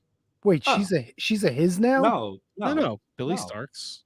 Matt just again, like he always does, butchered the English language. Oh, and okay. I thought misspoke. maybe Billy did something pronoun. No, Billy's good. Okay. She's good. She's good. So what did she do? She broke something? No, she's fine. She just took a crazy bump, but like the way it's shot, it doesn't look like there's a lot of people in the crowd. You know how how it goes. Yeah, well, getting paid in pizza and diving for 20 people. Hot dogs, baby. Hot dogs, kid. Cup of haters over here. By the way, breaking news while we Uh-oh. were having our interview with Kyle, ECPW legend, Hall of Famer, former no. WWF superstar Rocky Jones passed away today. Rock Hard Rocky Jones. Nobody. I know him. Mike Masters. Dude, I had no idea he wrestled in the WWF in the 79, 80, 81 years. That's the Italian dude, right? Yeah. Dude, he walked. Go ahead. I'll tell you a Rocky Jones story. Dude had no qualms walking around naked in that locker room. Oh, why would he, dude? He had a fucking eggplant. Dude, monster. Monster. Wow. Bro, it was the most uncomfortable I've ever been in my entire life. Really? We're trying to go over to the match with Kodiak Bear and Snuka. I look to my left, and there's freaking Rocky Jones and his Rocky Jones hanging out. Yeah, Rocky's Johnson. Rocky's Jones. That was Mr. Jones and me. I was like, oof. No good. But he did some stuff in New Japan back in the early 80s too. Sure did. Been around forever. Tag team partner with Chris Adams. Isn't that crazy? Isn't that wild? Tiger Jet Singh, Ricky Choshu. He's the man responsible for East Coast Pro Wrestling. Inoki, Bobby Duncombe. I remember Hulkster, him, brother. I remember him from before I knew him as a wrestler. He used to have, and I've talked about it on the show a bunch of times, Rock Hard Rocky Jones. It was a local show on Comcast where he would give you workout tips and show you how to work out with stuff in your own home. He's like, you can't afford dumbbells? Don't worry about it. Get a couple of cans of tomatoes out of the cabinet and curl with them. Build some muscle. A little bit of weight will do a lot of good for you. Tony, ECPW is still on TV, by the way. I don't know if Fuck you knew yeah, that. they are. Yeah. Legendary. Every Wednesday. Am I on? They running reruns of me or? It's the best of Tony collection for the next. Fuck 6 yeah, weeks. dude. I mean, That's gotta that's be short. I gave him 6 weeks, Matt. Was his run 6 weeks? Where? At Tony's run? Maybe a Tony. little longer than that. I don't know. Is he on Cage Match? Let's see. Who, me? The Experiment. No, definitely not on Cage Match. Tony, how long was your actual career? Like, how many times did you wrestle? Oh, God. Maybe 10 or 12. Why'd you stop? Because I went back to school, kid. He knew there was no money in it. We went to Seton Hall. Twice. No, wrestling. There's no money in wrestling. But like, it's not like he went to like away. Like he could still have probably wrestled and went to school, right? Or no? I mean, I could have, but he knew. You know. He knew. Did you stop giving a fuck? To be honest, or what? Giving a fuck about wrestling? Did you just like stop caring, or was it school? No, it was. I wanted to go back to school. I felt he saw one too many Gino Caruso Kodiak Bear matches, and he said, "Fuck this." He saw Rocky Jones's dick and was like, "I'm out." Well, I could never live up to that. Come on, dude. Can't compete with that fucking monster. Yeah, well, Rocky Jones, 68 years old. Rest in peace. Wow. That's a fucking. That's a bummer. Wow. So we went from Rocky Jones's penis. Sasha Banks, no photo argument discussion, and you just bring us down with the death. Well, I think we're talking about two career deaths here, aren't we? No, because she's gonna fucking show up on fucking Raw tonight, and everyone's those fucking retards. Sorry, those idiots are gonna win the tag belts again. It's gonna be everyone's all gonna fucking stupidity. Make cumsies in their pants. Triple H is the greatest. I actually think the Rocky Jones thing brought stuff up. I think it elevated the show. To be honest with you. Yeah. Oh yeah. Boing. Ah, brother. Holy shit. Look at that boner. Bonerific. Fucking A, man. Well, we brought it up with Kyle. Hey, Kyle. I'll tell you what. I heard good things from about Raw last week. I still had no interest in checking it out. But I am kind of interested in Karrion Kross and Roman Reigns. I think we're going to get Karrion Kross, Drew McIntyre at some point first, probably. But yes. I think Drew's clashing at the castle with. He is clashing at the castle. You are correct, sir. Yes, in Cardiff. Here's an interesting point. So I also read that Fox, Alicia or no, it was Fox. actually USA Network wants a champion back on their show because now their world champion is Roman, and Roman's not really making a lot of appearances anymore. So they want someone that's going to be representative of the brand of Raw. Scuttlebutt was maybe they'll elevate one of the other titles. I guess the U.S. title is on Yeah, Raw. and they've done that before. But the other thing was with Karrion Kross coming back, maybe this is a way to kind of split the titles back up again and have maybe Claymore go to one and Karrion go to the other and give Roman that kind of like, I don't know, Undertaker preferential treatment maybe where he appears once in a while. I absolutely hate that idea. Oh, I'm just throwing it out there because this was the thought that was going around. But maybe it makes sense. It all depends on, I think, Matt, I'm sorry to cut you off. It all depends on the return of Cody. Because if anyone is taking that belt off Roman, or both belts off Roman, or if one takes one, that could happen. If anyone's taking that belt off Roman, it's Cody. And I'm firm in believing that now. I would hope so. I think just the way they've treated him. I wasn't expecting them to treat him this well when he came back. And I thought if he had half the career that AJ Styles did when he came in, and AJ Styles is a multiple-time WWE champion, all this stuff, if Cody had half the career of AJ in WWE on his second run, then I thought that would be a success. But now it seems that they have way more plans for him. I get at least Vince did. Now with Triple H, I'm sure Triple H is no freaking dummy. He knows that the money is Cody and Roman. He knows that that's what the audience he's playing to now, I feel like. Whereas Vince may not have 100% thought that, while it did seem like he did. I feel like Triple H knows that Cody Roman is maybe a WrestleMania main event. I don't know. The only thing I wonder is, are they going to stretch it that far? It depends on when Cody comes back. And I said that from day one, like when he got hurt, I was like, I don't think they'd hold off on him till Mania if he was able to go in like September. Like if sorry, Kev, I didn't mean to cut you off. Now we're even. If Triple H has said he wants to present the WWE more as a wrestling show now, he's trying to get away from the entertainment, which I think is great. And I think we've seen how successful he is at NXT. With the fanfare behind Cody when he returns, do you think, we just talked about it with Kyle, the money's in the chase? Do you think he drags it out? Like, are we going to get like a Drew Karrion Roman thing that carries us through the Rumble? Probably. And then do you let Cody win the Rumble, or do you go a different route and then at post-Mania, Cody spends the whole year chasing? No, I don't do that. Is that too long? That's way too long. I think if he hadn't gotten hurt, we'd already be talking about Cody Roman probably at SummerSlam and taking the belt off Roman at SummerSlam. I would say Survivor Series, but I get your feel. I feel what you're putting down there. Who, Matt? No, you. Oh, okay. Had Cody not getting hurt, I would think definitely by Survivor Series they would have pulled the trigger. Yeah, but SummerSlam was the stadium show. It was Nashville. It had the WrestleMania feel. You're right.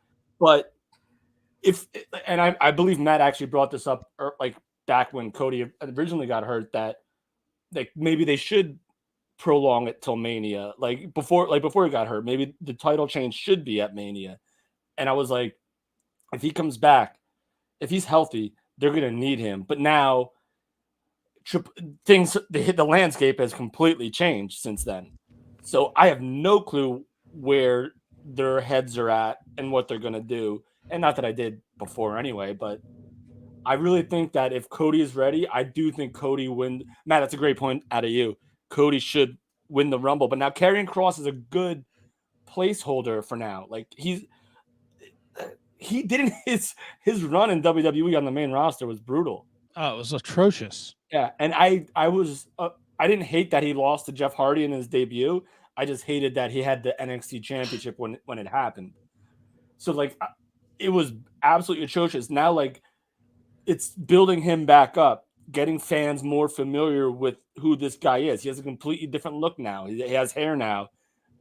his NXT entrance was never used on WWE television. It was used on NXT, and then it was like freaking Lord of the Flies or Dragon Gate, whatever.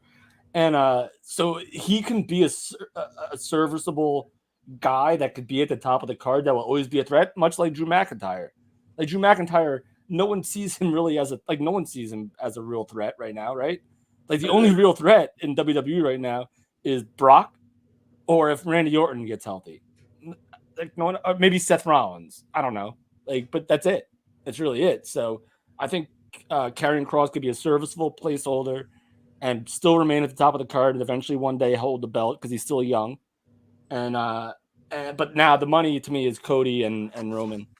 Yeah, but you got to get, the point is we have to get there, right? Right. And if Triple H is running the show, man, and this direction he wants to go, like we gushed about it, a long time. The Black and Gold was it, man. There was no better shows than NXT TakeOver, the big shows. Whoa. And look, Tommaso's challenging Bobby Lashley for the U.S. title tonight. Karrion Kross is back. He brought back Dakota Kai for SummerSlam. Yeah, Io Shirai. Maybe. The brackets for the tournament are out. Tony. Oh no! Brackets tournament. Oh yeah. Wait, where are they? Can we? Matt, before we get to that, Matt, can I ask you this? Do you know if Triple H is back in charge of NXT creative? I do not know that. That's a great question, Kevin. I mean, I don't know. I haven't seen anything that said that he was, but I also haven't seen anything that said that he wasn't. Because if he's taking over Vince and Bruce were in charge of everything. So I'm only assuming that Triple H, if anyone's in the chat that knows the answer to that, please let me know.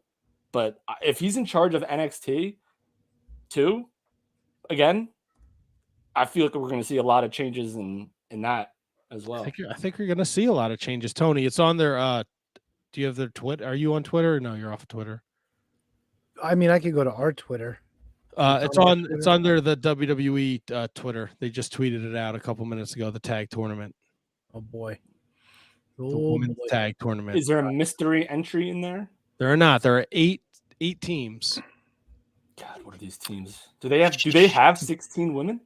They do. Okay. All got right. it? Yeah, I got it. All right. Let's see who we got.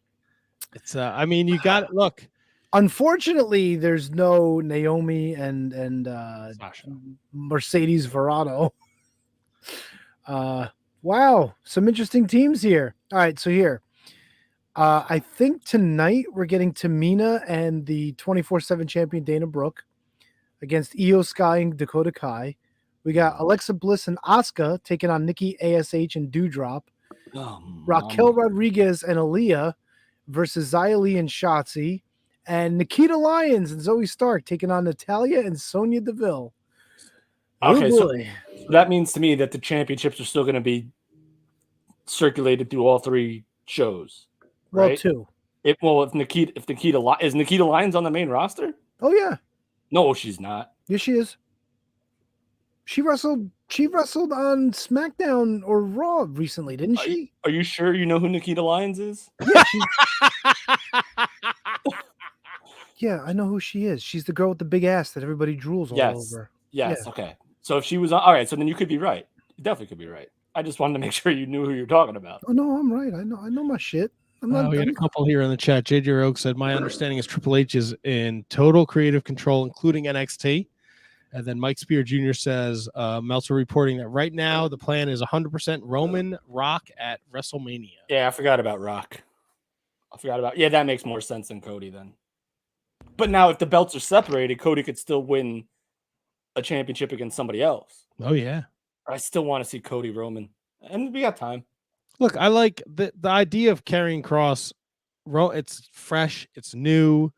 It's something different. And I will be the first to admit I do not watch the WWE at all. But that has me intrigued. And then they're doing like little things like Liv Morgan is defending her championship at the Castle against Shayna Baszler. Where's Shayna? Wow. Who won like a gauntlet match, I believe, the other night. And like Shayna Baszler had an incredible run in NXT. Like I think Triple H is going to go younger and he's going to go with the Tommaso Ciampas, the Shayna Baszler. Don't be surprised if fucking Johnny Gargano shows up sometime on Raw or SmackDown the next couple weeks. Yeah, that's the big scuttlebutt. Like, who's going to come back now that Triple H is in charge?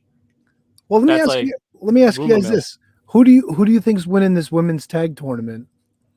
The EO, the Sky and Kai. Bailey's bitches.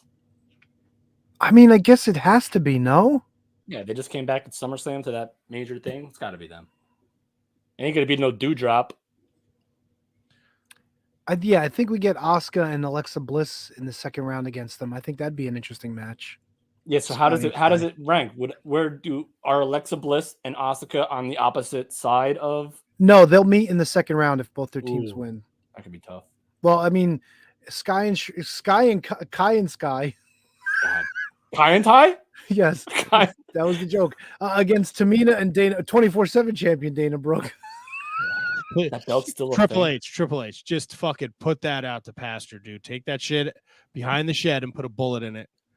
That's right. Get rid of that fucking title, bro. I agree. You know who else they got rid of? Oh yes. Damn kid. I guess I'm unemployed now. Wait, Johnny Ace is gone? Wait, damn kid is Stone Cold. You can't say damn kid is fucking Johnny Laurinaitis. I know they sort of sound the same. Hey, your arms are really vascular. You think I could get one of those security checks? Hey, I gotta fire balls. Who told that story recently that he was in catering complaining that he had to fire Balls Mahoney and fucking everybody knew before Balls found out that he was getting fired? Somebody told us that story recently, didn't they? I don't know, but Balls Mahoney is going to be a topic of conversation later. Yes, he is. Yes, Kevin. Johnny Laurinaitis was fired within the last week. First reported by PW Insider and independently confirmed by Meltzer. The report said that dismissal was for obvious reasons. Oh yeah, here you go. John Laurinaitis terminated by WWE. So yeah. So he's out. He gone. A lot of changes. Look, again, I said it last week, and I will say it until I'm blue in the face. If the WWE does well, the wrestling business as a whole does well. So I'm okay. Look, if he's going to turn it back into a wrestling promotion. Oh, he also said what words are back? We can use words again now. I heard wrestler and wrestling, right? Yes. Triple H says we can use those words again. Yeah. We'll see. It's going to be a slow, gradual thing, but we already saw it going better with SummerSlam and then the Raw after. The Usos had a freaking incredible match, I believe, with God, who the fuck was it? Street in the Raw Profits. Huh? Was it Street Profits again? On Raw after? Yeah, I think it may have been. That was an incredible match. So, I mean, we're getting there, and I'm not averse to actually going out of my way to watch WWE at this point because more of it is kind of intrigue as it is to liking it. But if I watch it and if I like it, I'll stick with it. If I don't, I won't. And they've been pushing the big strong Viking Raiders recently too. Oh yeah, I saw that too. Oh, well, they should. Dude, I don't think this is a bad thing, man. I think this is a really good. I think this is good, man. Is it too little, too late for them though? I don't think so, man. I think this is getting over. I think this is what people want. I think this is what the wrestling fans have been longing for a very long time. Like pro wrestling, and you're gonna tell me stories, and we're not gonna hear that Vince McMahon changed the show fucking 5 times 4 hours before Raw went live. Like I think this is what they want. Triple H has a game plan, and Stephanie, they have a vision, right? We saw he did it with the NXT Black and Gold, and yes, this is on a whole bigger level. Yeah, but like, come on, man. Like and you're right, Kevin. It's gonna take time. It's gonna be slow, but man, just like they did that U.S. Gauntlet match last week. Like I saw clips from that. There were some 6 spots there. Like Tommaso Ciampa, Bobby Lashley tonight. Like that's huge. And that's not like I know we said like Triple H was in charge of NXT, now he's in charge of like the main show. That's not diminished what he did in NXT, man. They were selling out buildings everywhere they went. Like their takeovers were probably more packed than the pay-per-view the next night. I think we had a lot of those conversations where it was this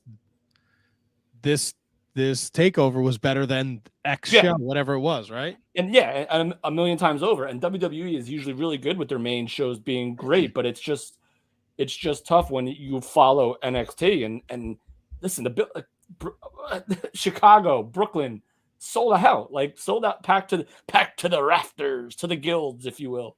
So like Triple H did a great job there, and why they wanted to change it so now they could run, God, and no disrespect, like little, like, oh God, I hate to use this term, but I can't think of anything else. Little bingo halls for house shows, where the house shows in Red Bank, New Jersey, or Toms River fit like 2,000 people, and that's when they would sell it out for a house show, for like a Roddy Strong somebody main event, like house show. And now like you're doing these other shows. I get it. NXT is still developmental. Maybe they want to get back to the basics of treating it as developmental, but they're putting people out there way too soon, and it's kind of wacky. Tony, my question to you: who loves the tournament more, Tony Khan or Triple H? Don't forget, Triple H was behind the Cruiserweight Classic, the Dusty Rhodes Classic. They did that North American title. I think he had something to do with the Mae Young Classic. Got to throw William Patrick Corgan in the mix too. Yeah. Well, I think he's a far third that WPC. It's Tony Khan or Triple H. Who loves the tournament more, Tony? Oh, definitely Tony Khan. He's packed so many in the past year alone. Come on. Really? Yeah, really. Yeah, really. Yeah, really. I heard trios belts, and then I also heard women's tag belts are coming, and all this other nonsense. Women's tag belts are coming where? AEW. For what? For more women.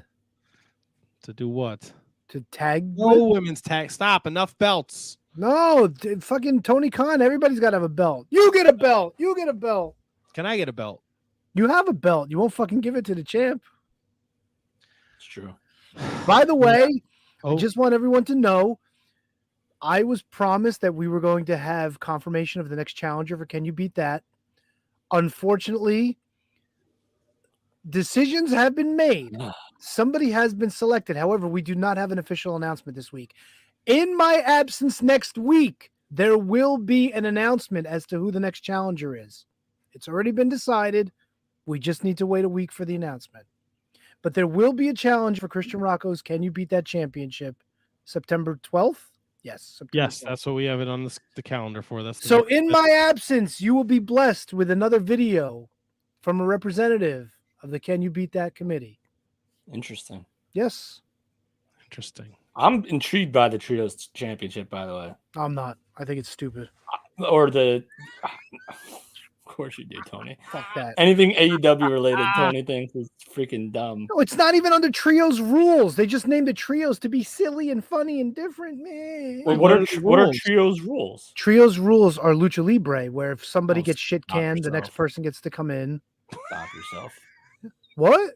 I said stop yourself. No, I'm not stopping myself. That's legit. Why is the Ring of Honor belts called the 6-man belts, and why are these called the Trios belts? Why does one word have to mean something somewhere and not mean something somewhere else? Oh, you're like one of those dirty people that just changes definitions, aren't you? No, there are words with multiple meanings. No, trios is a Lucha Libre term. It has nothing to do with United States wrestling.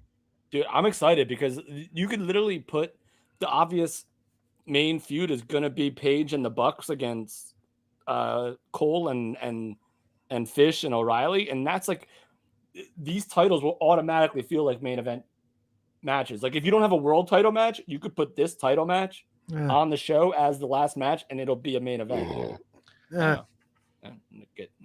Tony feels. Tony, I do want to ask, why is it just the name? I can't wait for Kevin Rogue next week. He's gonna shit on all of y'all talking about too many fucking titles in AEW. I love this man. Now, look, I don't disagree. Look, there's also too many titles in the NWA. We talked about this last week. Yeah. There's going to be more. Yeah, so shut the fuck up. No, fuck you, dude. I'm consistent. I hate it all. Yeah, all right. Just checking. Why is it the addition of the titles? Is it them calling them trios titles and not being all authentic to the Mexican style that you know as Lucha Libre? Well, I Or mean, do you look, just hate everything that AEW? I don't understand. no, I don't like the name. I don't think they need them. I think the only reason they're getting them is because your fuck boys, the Young Bucks, can't be the tag champs anymore. So they got to give them something to do. So they're making these belts up. Seriously. Why do we need trios titles? So 6 jackoffs can keep having matches every week? Who says it's every week? You know what else we bitch about? We bitch about the Street Profits and the Usos. How many fucking Young Bucks, Adam Page, and fucking Kyle O'Reilly fish matches are you going to look forward to? Me? 0. God. I need to know where this aggression's coming from. It's the belt. It annoys me. It just Now, annoys me. I'm going to throw something out here. Oh, baby. throw it right I've at heard some scuttlebutt. I've heard a couple rumors, and I want to make this happen. me. Uh-oh. Okay. It is rumored. Now, I cannot confirm or deny, so this may be all for naught, that AEW Full Gear is going to be at the Prudential Center. Yeah, this is not as well kept of a secret as I thought it was. I will gladly purchase 3 tickets. I have to go to an AEW show with Tony. I have to sit next to him, and I have to watch the mad scientist here. I have to watch him work live. When is the show? It'll probably be, if it's a pay-per-view, it'll be in November on a weekend. So either Saturday or Sunday, depending, I guess, right? Do they Yes, flip-flop? I think they usually do the November one on Saturday nights. That's big, Tony. I might, you know what? I might have to do it. Now, look, Matt, we need a lot of things to happen. I'll split it with you, Matt. We need AEW to hold this pay-per-view at the Prudential Center, and I need it to be on a Saturday. So, Cocaine Tony Khan, make that happen, big guy. I'm pretty sure that I have it on.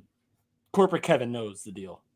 Multiple sources have kind of confirmed. Please let the tournament final for the trios titles be at this show. Please. I think that's going to be an all-out thing, Tony, in September. Tony, so let me ask you this: did you have a good time when we went to Ring of Honor at MSG? Did you have a good time? I love that show until it started to get late. Well, yeah, I listen. I'm not going to begrudge an old man for not getting to bed on time. Not going to do that. But let me ask you this, Tony: what do you think would be the difference of your enjoyment for AEW as opposed to that Ring of Honor show? Well, I mean, that Ring of Honor show also had New Japan as part of it. That was a big part of that show. Yeah, but you don't watch New Japan either. But I loved all the shit that went on with New Japan. Okada beating fuckboy Jay White? Yes. Unnecessary. Kevin almost fucking spit out my White Claw. Ryan Sullivan says they have trios matches all the time now. They'd have steaks. Yeah, I have steaks too. It's when I go to Roots Chris. I have a nice fucking delicious steak. Stupid son of a bitch. I knew you were going to do that. Ryan Sullivan, is Tony a wrestling hipster? No, that he would love AEW if he was. Yeah, exactly. I'm a stalwart. I don't know what you like. Tony, what wrestling do you like? And also, how many... You know what I like. And how many trios matches in Mexico have you actually watched? 17,462. That's pretty good. I know. How many of them were 5-star matches? Oh, none of them. They suck. No, I want to dive into this. Tony, like on a scale of 1 to 10, like current stuff, like what is your favorite? Not, I guess the scale doesn't matter, but on your current wrestling product, what are you dialed into the most? I think I already know the answer, but well, I mean, I'm dialed into NWA. I'm not. Why? Because I enjoy it. I need to know why, Tony. I need to know why. I need to know why you love NWA and you despise AEW. It's old school wrestling. It's listening to Joe Galli and Tim Storm tell a story. It's like watching guys like Tom Latimer, who's hasn't won a fucking belt in forever, and his wife just like, don't worry, sweetie, you'll get it, and fucking watching Camille just destroy bitches, and like, I don't know, man. I like Scion. I'm all in on Scion. I'm still waiting for that fucker to win a title. He's gonna have a shot against Jack Stain soon because he's the new #1 contender. Shit like that, man. All right. Listen, that's fine. I'm not gonna criticize you for your taste. I just want to get in your. I want to get in there. I want to get in your brain, man. I want to know why, like, you despise anything that's not what you've already been. And look, I've liked stuff in AEW. I don't believe you.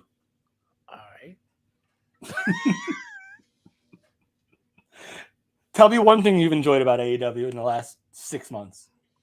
3 months, I'll give you, maybe. Wow, 3 months. Have I watched anything on AEW? Exactly. All right, so let's go back to 6.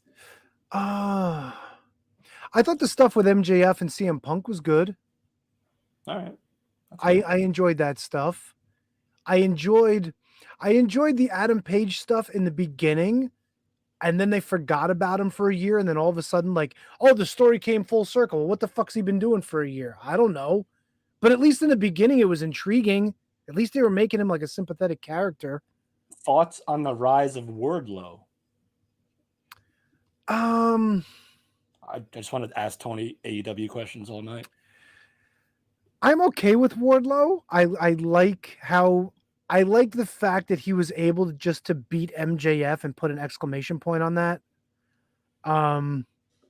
First of all, I don't really care for Scorpio Sky either. I'm glad that Wardlow's the TNT champ, and I don't know all the sympathy like Scorpio Sky deserves this and deserves that. Really? Who deserves what? Seriously, like who deserves what? I deserve to stand next to Sasha Banks. Yeah, exactly. Fuck that shit. This guy gets it. And on top of that, look, Chris Jericho is a great guy. He's been nothing but good to us, but a lot of the fucking shit that he's involved in. You know what else I'm disappointed in? What's that, buddy? I'm disappointed that our boys that sat in this very studio, proud and powerful, on many occasions, got stuck in fucking Jericho appreciation nonsense shit, never had a tag run, never had a sniff at the titles. And they were like, we're making history, and I feel so bad for those guys. They're probably not even friends anymore now. What? Like, it's fucked up. Yeah, dude. Santana's hurt. No, but the whole scuttlebutt, even Conan said, like, they fucking, not Conan O'Brien, Conan. Wow, why did I say Conan? Wait, what? They're not pals?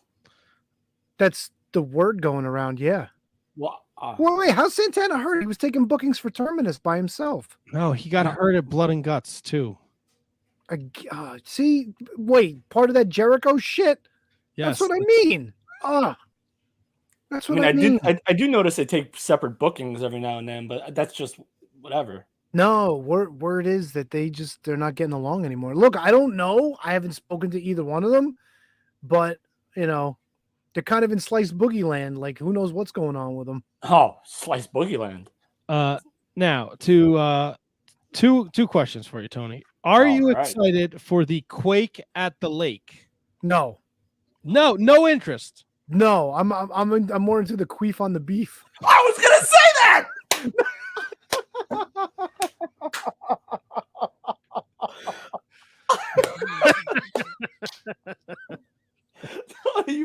I was totally 100% gonna say that. Oh, it's brilliant. I'm sorry, Quake by the Lake. Excuse me. Queef on the beef. So hold on, T-Donk. Let me this is a pretty fucking stacked show, my friend. This is boy. Moxley Jericho for the interim AEW World Champion. Solid TV main event. I don't care how great. Jericho is. 30 seconds in the ring, and then they're gonna brawl around the arena, and Moxley's gonna cut his face open on a I can finger do to the eye. do without that. I can do without the Jade Cargill defends the TBS Championship against Madison Rayne. Nice. Oh, Jesus Christ, really? Madison Rayne, they just signed her to be like some sort of coach or some shit. Now they're gonna stick her in the ring with Jade. She wrestled on Rampage. Oh God. Or Battle of the Belts. Rampage. Yeah. Darby Allin, Brody King in a coffin match. I'm okay with that. There you go. I knew that was okay gonna with be the that. one. Lucha Brothers against Andrade, El Idolo, and Rush in a tornado tag team match. No tournament, just a tornado tag team match. That's probably gonna have some interesting spots, but I don't know. Penta fucking Umbero or whatever the fuck his name is now. I don't know. There's gonna be a lot more botching than there is good stuff in that match, so I pass on that one. Wow, really? Yeah, keep going. Come on. And FTR is set to appear. What do we keep guys? Wait, set to appear? They're not even gonna wrestle on the queef? No, they're not. They're not wrestling at Queef on the Beef. Can we fucking just tell Tony Khan to grow a set of fucking balls and tell whoever it is at the network that doesn't want the fucking Briscoe brothers on their TV to sit the fuck down and shut the fuck up? Oh, seriously. they're signed. Yeah, They're signed They're not allowed to be on like any of the TBS channels. You mean not allowed? They're not allowed. The Does higher Kevin ups, listen when we talk on this show? Like, I feel like he's missed. No, I know the story. I don't think it was ever like mandated or I know like they are decreed. not allowed. They're not allowed to be on TBS TNT. They don't want them on their TV because of what Jay said or whatever back in the day.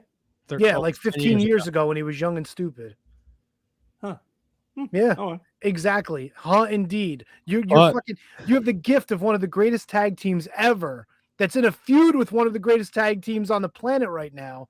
And yeah, we can't even fucking promote the shit. Come on. Yeah, but No, they can promote it. They promoted it before. They promoted the Ring of Honor pay-per-view with that. Yeah, I think the pay-per-view. I think they did the sit down was part of the YouTube thing, maybe. Yeah, exactly. Yeah, but like the match graphics, they still show. Yeah, of course. But they're gonna promote Queef on the Beef this weekend or this Queef one on the beach. Beef. Does Aubrey Edwards teach acting classes? I don't think so. Yo, I hope all so. you knuckleheads with your Aubrey Edwards hate. That would be Tony. No, I didn't mean you. I meant like Tony and others. Ah. Yeah, because that's what I've seen on Twitter a lot too lately, and I never noticed it. Well, she until we fucking brought came it up. up. She came up with a male alias to fucking get like copyright strikes against everybody that was posting shit about her. Amelius? Yeah. I don't know why that got me, but it did. It's fucking Garifo. He rules. AEW had a banger of a week, though. Lots of great content out there if you want to check that out. Tony, so all this hate for AEW, any interest in the first ever AEW video game? Yes, the answer is yes. You know what? I saw the videos of it. It looks okay. I'll give it a go. The only thing that's weird is like they put like all these mini games in it too. Like, is it supposed to be like a wrestling game or is it supposed to be like a Mario Party game? Like what are they going for? The description is as followed: combines nostalgic arcade wrestling feel with innovative all elite wrestling finishers and offensive moves. Talent roster combines biggest legends to enter the ring, plus brand new high flying AEW. Wait, time out. What legends are going to be gracing this game with their presence? I would imagine Christian, Sting, Big Show, Sting. Oh, so nobody like that they're bringing in for Jake, this. Owen Hart. Ooh, Really? Is that legit? Jake, probably. It's not listed, but I would. You wanted a legend. I just dropped a legend on your ass. Arn Anderson, Dean Malenko, Jerry Lynn. Just dropped a legend on your ass. That was a good one. It was good. I'm sorry, Matt. That did not get the love it deserved. Tony, ring the bell. Delayed for Matt, please. Unintentional. It was unintentional too. I'm not ringing the bell for that. Single, tag team, 3-way, 4-way, ladder, casino battle royal. Oh, are we gonna get trios belts in this too? Unsanctioned lights out, exploding barbed wire death, and online co-op multiplayer matches. Online co-op multiplayer match. All right, online is a big deal. Tag team matches featuring a sequence of team maneuvers performed with simple commands.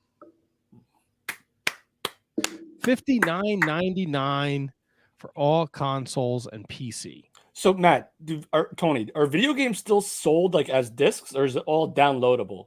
It's mostly downloads, but they still print discs. And I'm sure with something like this, they will do like a deluxe edition disc that comes with a code where you could download. Ooh, DLC? Yes, downloadable content. Awesome. Like different. I'm sure they will. They haven't announced it yet, but I'm sure they will. Who's who's it? Ukes? Ukes is doing it, baby. Look at me. And THQ Nordic too, isn't it? No, maybe, yes. I don't have it here on my notes, but you might be right. THQ was the Virtual Pro Wrestling 2, No Mercy. Yep. Yeah. Mama. Well, it was THQ with the Aki engine. That was the big thing. Yeah, and they had the character Aki Man. Yep. I could do without the name of the game. What's it called? Oh, Fight Forever. Fucking hate. Yeah, you hate that. Yeah, that is kind of dumb. Forever. It is stupid. Like, why not just call it like Dynamite? Right? Or All Elite Wrestling. I don't understand the whole Fight Forever thing. Thank you, JJ Rogue. It is THQ Nordic. Yeah, or yeah, AEW. How about AEW video game? Dynamite would have been just fine. Yeah, Dynamite or just AEW. Fucking Or actually, all out, all in. Like I know Rampage has a video game lineage, but Rampage would be like the ideal name for a video game, AEW Rampage, but it's obviously been done. Fight forever. No one can do anything forever. People, stop it. That's right. It's a great point. Except for this podcast, forever. I feel like we are going to go forever. Yes. Terry Funk forever. All right, can we do plugs and shit so we can get on with the fucking ECW? Yeah, I want to do Born to Be Wired. But did you want to talk about NWA? Because I had some questions for you. I mean, if you really want, I want to know how the fucking main event Tyrus Odinson was. Is this the fucking really gonna make me want to buy a goddamn fucking pay-per-view? This fat slob fucking Tyrus against another fat slob. I would never say that about Otis. No, I love Murdoch. No, that was a terrible thing I just said, and I apologize. Booger eater. Because I mean, isolate it for the next open. No. I mean, whatever. You can call one guy a fat slob. I can't call another guy a fat slob. I didn't know you were talking about the champ. I was talking about the champ, but I talking about Odinson, and I would never. Odinson is not a slob. Who's Odinson? Oh, he's he part of Latimer's guy? No, he's in the end with Paro. With Paro, yes. Okay, that's what I thought. No, great guy. I thought you were talking about Murdoch. Look, I don't like it. I've made no bones about it. I'm not crazy about fucking changing this up to be Murdoch and Tyrus. Not at all. I don't like it. Here's the review written by Josiah McDonald. Had a farm. Odinson tried very hard to make this acceptable, but it was not. Tyrus was horrible here and did next to nothing. Look, man, I don't know. I didn't see this match. I am fucking way behind. Like, the idea of having to play catch up on WWE, like, is giving me anxiety. If they're going to put on a good show that I need to watch, like, I have no time. There's no time. There's not enough time. There's never enough time. I feel like the bad guy in the mask. There's always time for one more kiss, but I can't get that, right? No. I'm just rambling here. Like, why, man? Like, okay, maybe this guy has a bone to pick with the NWA. Maybe you don't like it because he writes for fucking the Wrestling Observer. You know, I'm sure there's 100 holes in this story, but it's not. It's every fucking review of a Tyrus match. I'm gonna die on this hill. Why is he getting a fucking title shot? I hope Rikishi runs him over with a car the night before the 74th anniversary match. And then Paul White comes in. I hope he hits him with the tribal cheeks. Oh, Tony, you're on fire, baby. Fucking A, dude. But Matt, you don't have to worry because NWA 74 is being saved. Dude, as much as I tell you I hate the trios belts, I don't like this at all. And I've made no bones about it for the past fucking however many weeks since Billy announced it. I think it sucks. I think it's dog shit. People I don't know, Billy, your buddy William Patrick seems to have an affinity for Tyrus the Virus. I talked about it, last week, 2 weeks ago? I mean, he wants his belt on national TV. This is kind of what he's going for. He's got the TV title. He's fucking spilling his bullshit on fucking Fox News for those fucking sheep. That's right. Fox. Really? We're getting into politics now? No, we're not. They're all sheeps. The fucking right, the left, they're all a bunch of idiots. Kevin's right, though. Matt Cardona's coming back, and I'm looking forward to it. He's picking out his own opponent. Oh, great. He's going to wrestle fucking VSK, and he's going to have him finger poke a doom him. That would be incredible. As a bad guy move, Matt, tell me that wouldn't be incredible. Or he's going to wrestle Hornswoggle, one of the two. Yeah, Hornswoggle's got to make his NWA debut yet, too.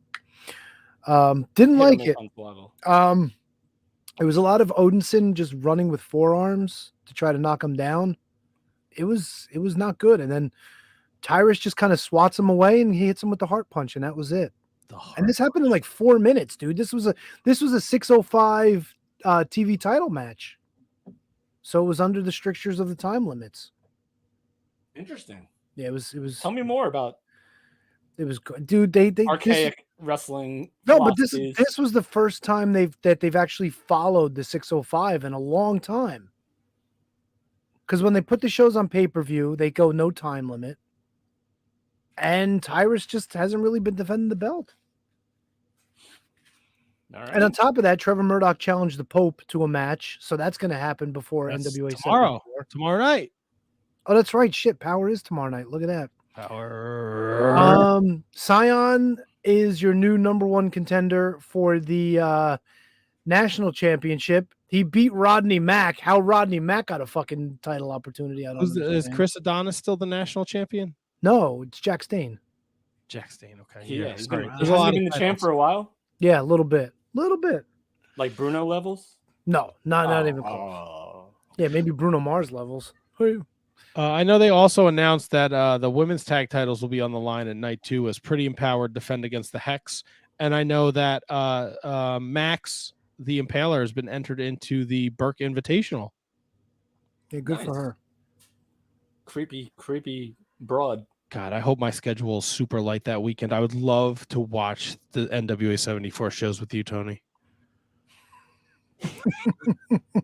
It almost like harkens back to the days where you would invite, like the one time, the back in the day when T-Donk was still in college. Maybe he had just gotten out. He was doing the lawyer thing. Him and his lovely wife had a place in, I think it was Kearney.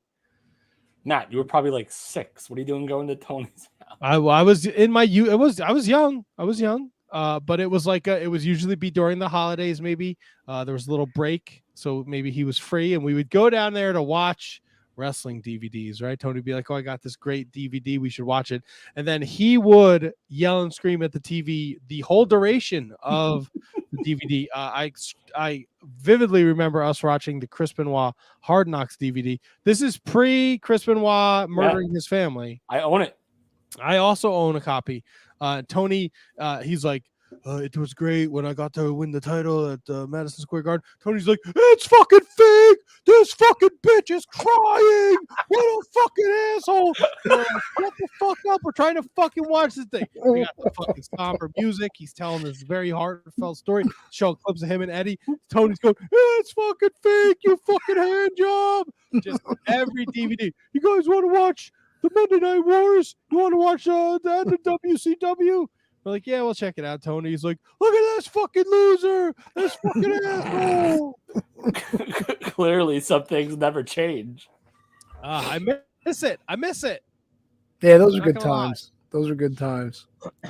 Kevin, I know you said you tried to catch up on Impact. Did you anything? Did you have a chance? Didn't get through it all. Okay. But I watched the first, I think, like hour, and to me, like Impact, well, not the first hour, the first 2 matches. I watched the Virtuosa, and I'm gonna miss Madison Rain if she's gone from Impact. I'm gonna miss her. There you go, Tony.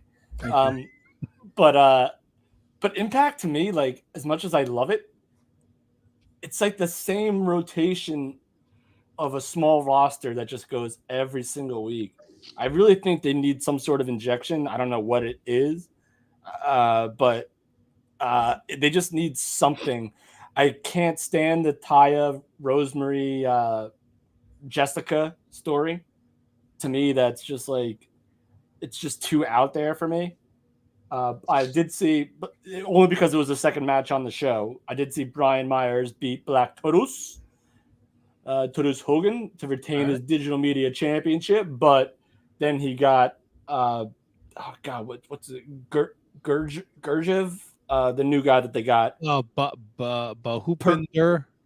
Yeah, they got a new guy they're trying to push, and he's eventually gonna beat Brian for the digital media world championship. But he came in, they all beat the crap out of him. And then I think they were doing like a 5-man tag between the club. See, that's the thing, like the Bullet Club and Honor No More. Like Honor No More was like the injection that they needed. Kenny Omega was the injection that they needed. They need another one.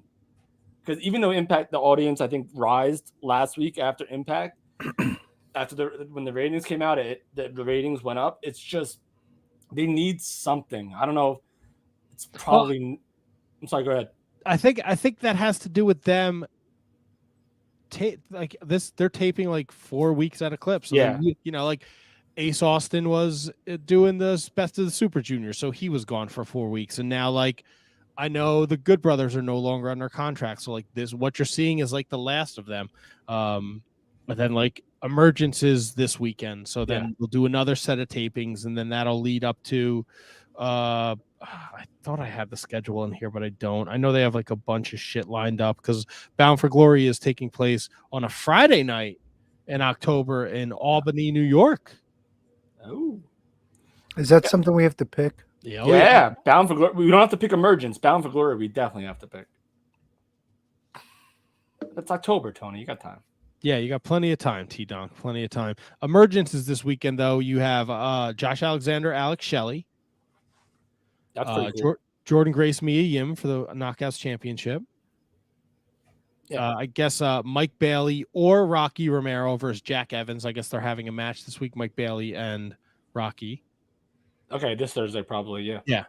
Taya and Rosemary defending their titles against Chelsea Green and Deanna Perazu. Great tag team. They're like the Iconics, but like the Iconics were great, but Chelsea and Deanna are like total like hateable people. Yeah, no, so it's I so get good. it. Bullet Club against Honor No More. If Bullet Club wins, Honor No More must disband. If Honor No More wins, they earn a tag title shot. Which is silly because it's like a 10-man tag and the only reward is that Bennett and Taven get a tag title shot. Bandito Ray Orris, Sammy Callahan, Steve Macklin. Yeah, good feud. And Joe Doring and Diener against Sabin and Kushida. Sabin and Kushida. Yeah. Nice. I liked it. And again, I didn't get a chance to watch all of Impact, but I did my best. I did. I really wanted to make sure I saw that Lex Luger biography. How was that? Amazing. So good. Like nothing news breaking, but to hear him talk about, and I don't know if he's done it in the past, but to hear him talk about the events surrounding what actually happened with Elizabeth was like gut wrenching, but like also like cleansing at the same time because he did everything that he possibly could, despite whatever state he was in. And it was just really, I wanted to make sure I watched it because I don't know if this was the same thing that was supposed to be on the network like years ago. Right, that Legends thing, right? Yeah. So I don't know if it's the same thing. I don't know if it's completely different producers or a completely different angle, but it was so cool. And the fact that Lex Luger like completely like changed his life for the better. And dude, Lex Luger, freaking big freaking star, man. Like that US Express, like that Lex Express, like Intrepid stuff. And the fact that they never pulled the trigger with him in '93 at SummerSlam was just, I think, criminal to me because at that time, who couldn't get over in WWE? You put the belt on somebody, you point them with an American flag, you're good to go. You beat the monster Japanese hated dude, and you would have been made in the shade, bro. So yeah, I feel like he was always like a victim of circumstances. Like he has the look, right? I think that's the thing that that's the thing that hurts him. Like his early NWA WCW run, like he's doing his thing, right? And then Flair leaves and he gets like kind of put in there with Sting and Wyndham, and he's like face, heel. He's flipping and he's flopping all the time. Same thing happens in WWE. He's the narcissist. I hated when Bobby Heenan announced him like that. I hated it. And then we get the Lex Express, and then he shows up on Nitro, and then he's in the Dungeon of Doom, but he's best friends with Sting. Like he was always flip flop, but he always looked like $1 million, and he was a huge star. So, man, Tony, you'll appreciate this. His when Ric Flair took the big gold belt, they didn't have the WCW World Championship yet, so they just like rigged like a crazy fake belt with like a big like bronze or gold nameplate. Oh, I know. It was the old Florida belt. I know that for sure. Dude, that was I'm sure I knew it at one time, but when I saw it again, I was like, wow, that belt is ugly. Yeah, because they just slapped world champion on on like a weird plate. The plate probably already existed for something else, and they just probably scotch taped it on there. They sure did. That's right. Yeah, but I would go out of those.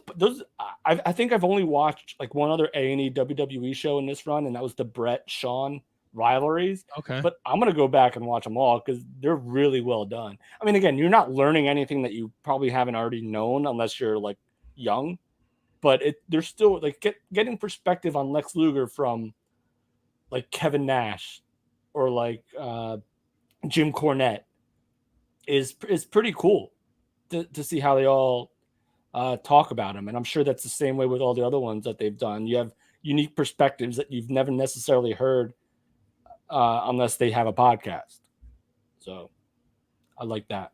Yeah, I want to check it out. I'll probably get things are going to start to slow down for me. So I'm sure I'll have a couple days where I can just fucking lay on the couch and watch A&E biographies back to back and belly to belly.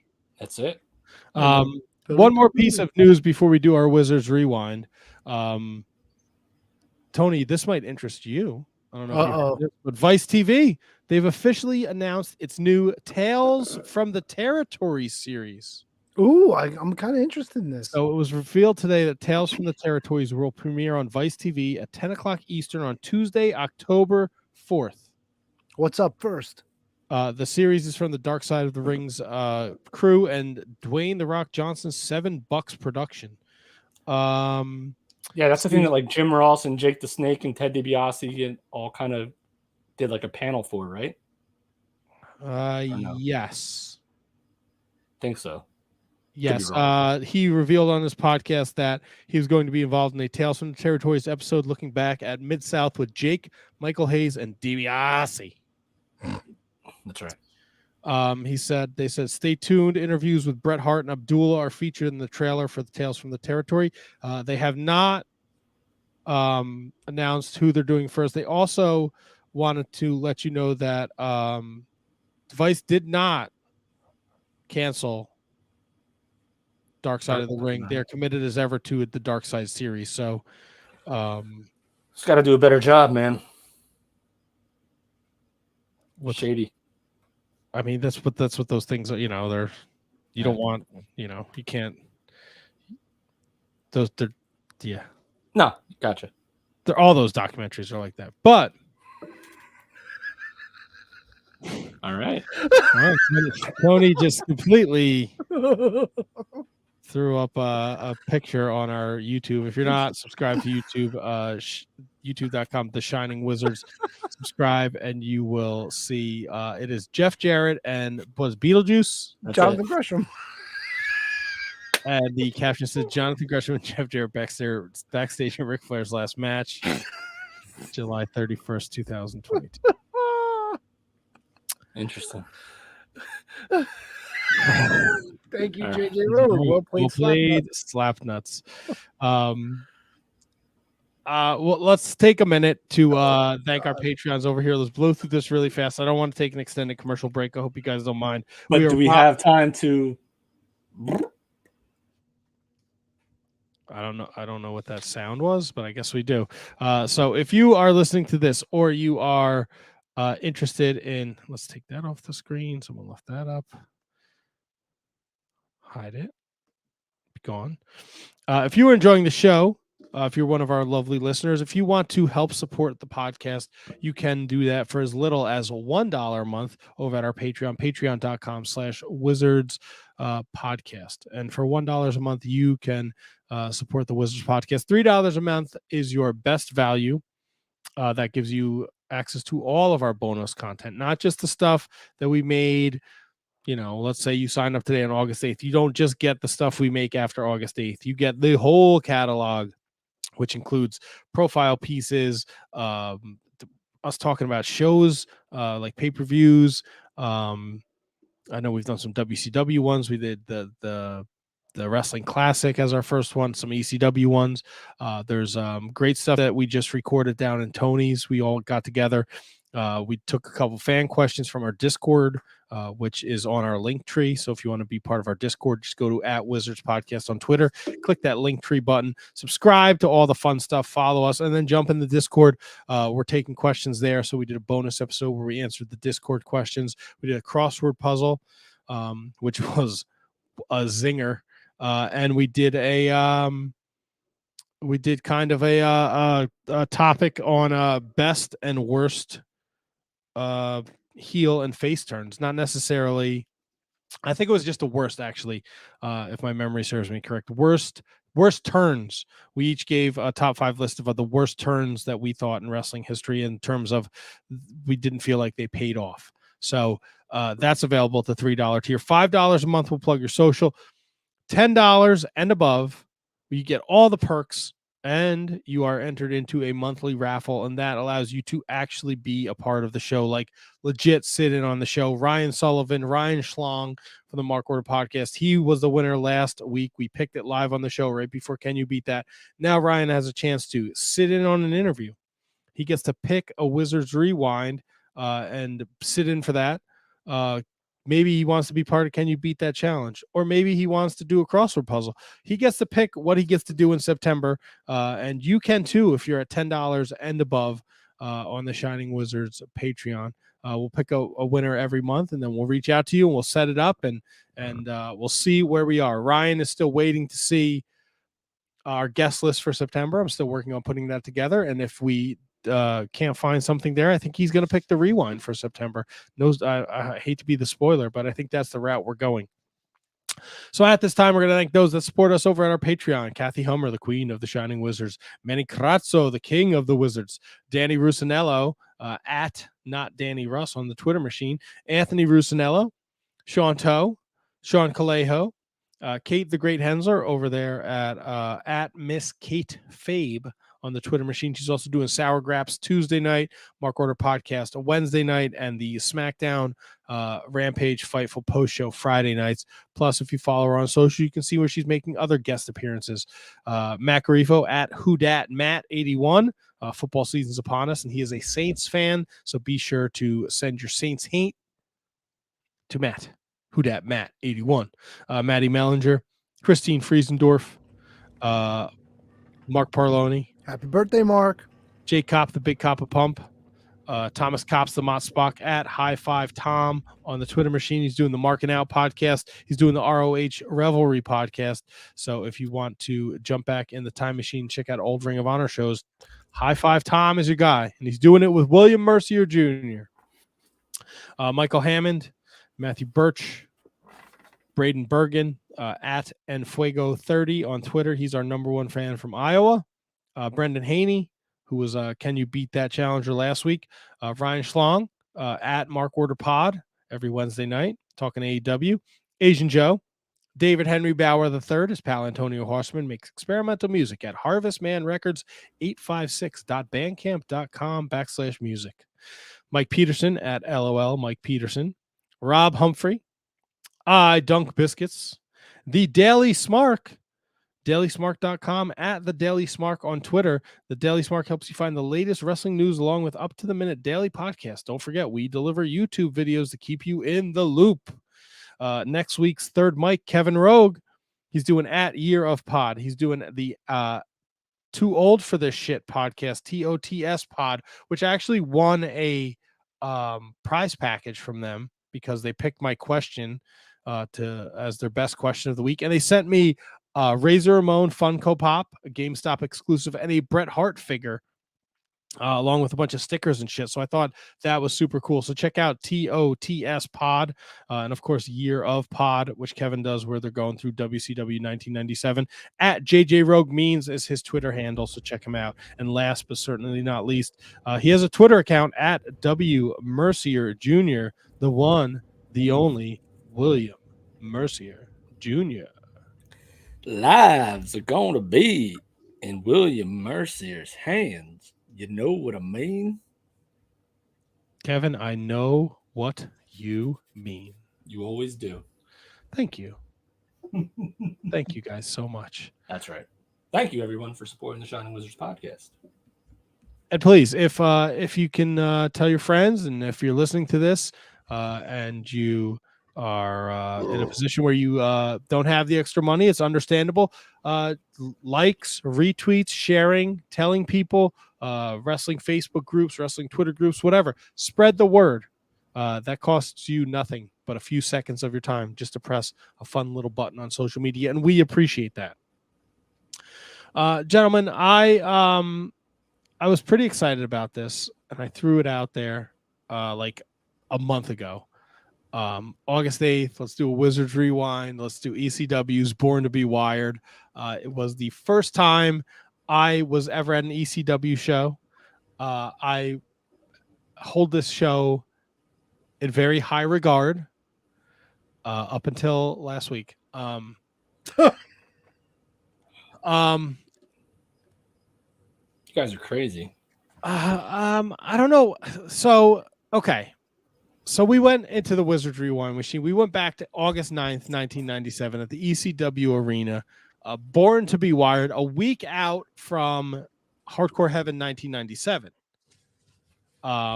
This was my first trip there. I was super excited. And when I saw the date come up, I said, we should do this. I have not watched this show. I don't think I've ever watched the whole show until this week. Good boy. Yeah. The main event I've seen several times. It was on ECW's Most Violent Matches of ECW WWF DVD that they put out in 2005. But I've never actually watched the whole match, and I have, and I was trying to find it Saturday morning when I was talking to you guys in the text message about. I have a picture, and I think it's a Lance Storm Tommy Rogers match. I don't know what fucking show that was from. Wasn't this one? No, it wasn't this one. My memory of this show is something else. Well, I know I've seen it before, and I don't know if that was like a homemade tape trading VHS, or I definitely didn't watch it live. But I don't know. In our text, you guys were shit canning this show, and I absolutely loved it. I just 1997 is a weird time for ECW because they've just, we're always like the money's in the chase. Like I think ECW, the money was in the chase for ECW for Barely Legal, right? Like we were all like, let's get that. We were all on board. Okay. A little engine that could get that pay-per-view, right? Get that Barely Legal.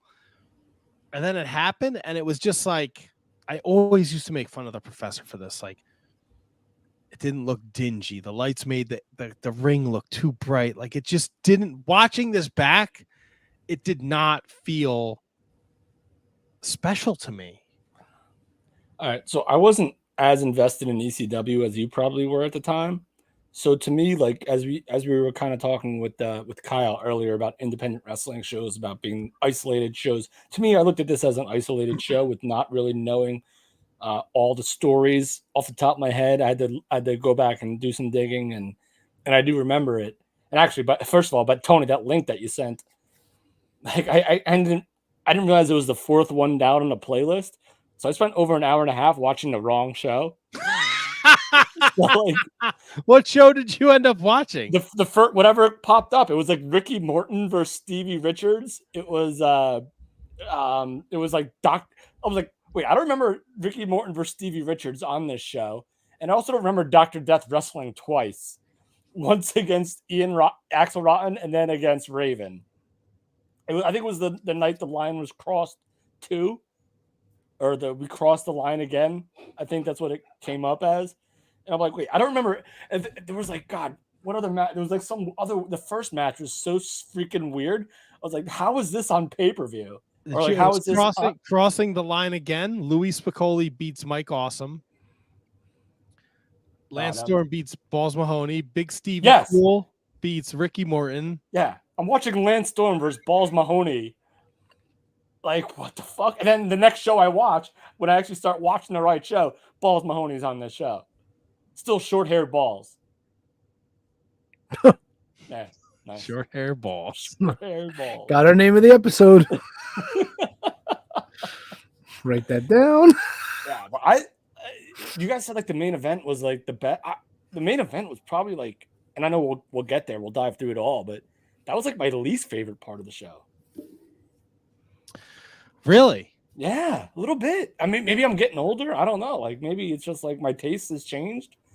But oof, I couldn't watch it. It was hard to watch. It's not an easy watch. Yeah. And the version we watched, this was the home video version from ECW. Because it had all like the scratchy jump cuts in between the matches and stuff. What about the music, Tony? See, that's the other thing. Like I think at least Paul Heyman had the sense where he couldn't play copyrighted music in a video that he was selling to the home market. But if you listen carefully, there's parts where you actually hear Right. the music. I'm pretty sure halfway, was it Spike's entrance where you hear Highway to Hell for a little bit? Yeah, and you hear welcome to the Bam Bam, you hear welcome to the jungle too a Yes. little bit. There's a couple of times where it sneaks in there, but yeah, like the overdub music was probably on par with the WWE overdubbed shit. There's even a part, I know we're getting ahead, but when New Jack finally made his appearance, Yeah, what the fuck was that? where you actually would hear at the very end of it, Natural Born Killers was playing. Like it played out like the last like minute of that part of the video. But what was the music that was playing throughout the entire thing that was, and New Jack wasn't even remotely close to the ring with Kross yet? Like what the hell was that? Some music that they must have found that they don't have to get the rights to. But why would they play it if New Jack wasn't even remotely close to coming into the ring? I know, God, we're jumping ahead. I'm sorry. But probably because they didn't know how to edit. I don't know. Wasn't Feinstein doing all the editing on these videos for them? we do not speak of that man's name. I think so. I think these were all RF video productions. Interesting. I think. Yeah, who knows? I don't know. Yeah, I think so at the time, yes. Well, so there you go. That explains that. We start with Little Guido with Tommy Rich and Tracy Smothers. The FBI, always a good time. Yeah. Yep. Against Pablo Marquez. Pablo Escobar, baby. Who was also a Puerto Ricano. And Ubas. And Ubas. Or yes, Ubas, Abu, Babu. Did Pablo, did he have like a history in ECW, or was he just a guy that they brought in? Yeah, he Puerto Ricano. He was a Puerto Ricano. That's right. He challenged for the ECW television title a few times. He had his first major loss against Stevie Richards at November to Remember 95. Oh, wow. December to Dismember 95, he lost to Taz, which is where that head and neck Tazplex that you always see in the opening comes from. He also lost to Bruiser Mastino. Oh God. Holiday Hell 95. Legendary.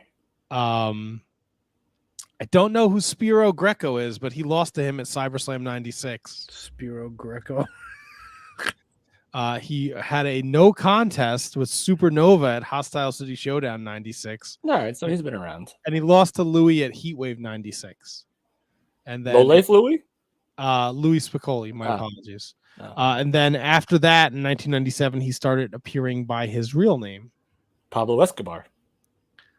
Which here's so wait. Time out. Hold up.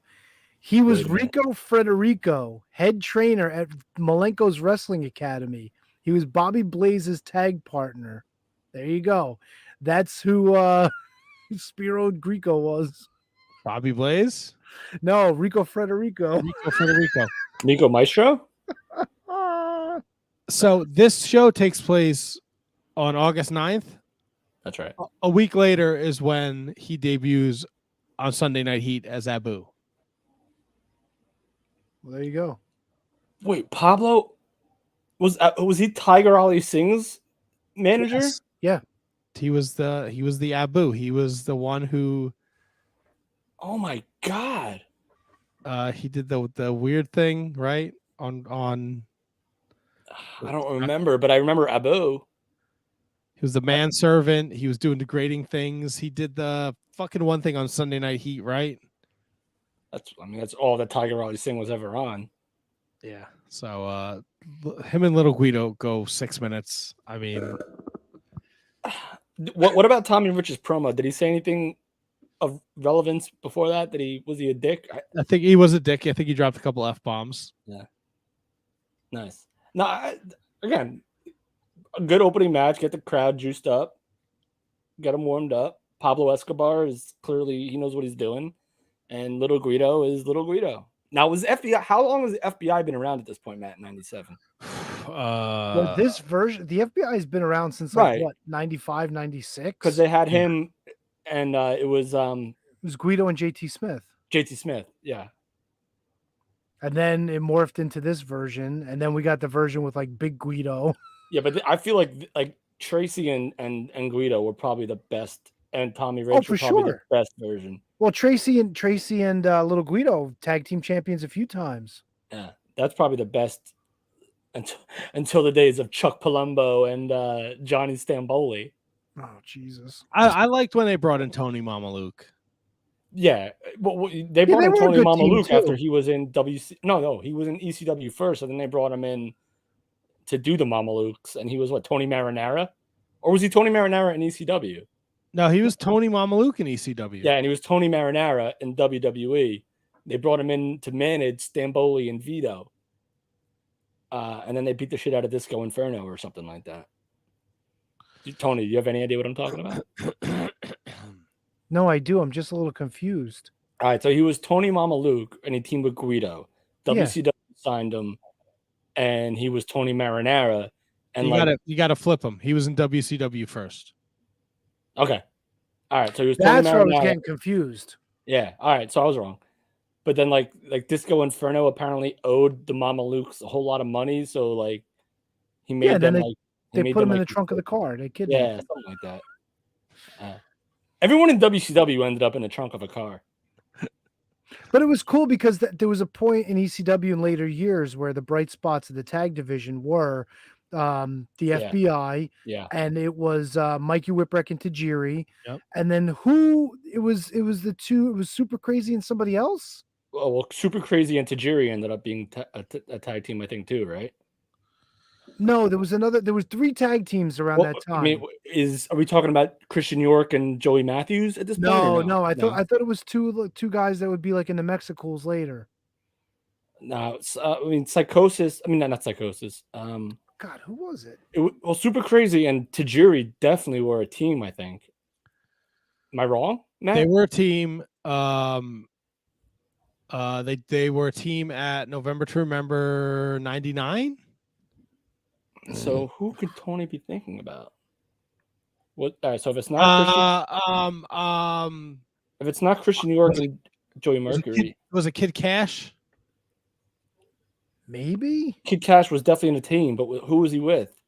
Easy Money, right? Easy Money and Julio De Niro were a team. No, I thought there was a team with. Unless they're the same person. They could be the same person. Super Crazy was teamed up with somebody during this stretch. I could be wrong. Okay, so here we go. It looks like he substituted for Mikey Whipwreck. So he teamed. It was Tajiri and him against the FBI.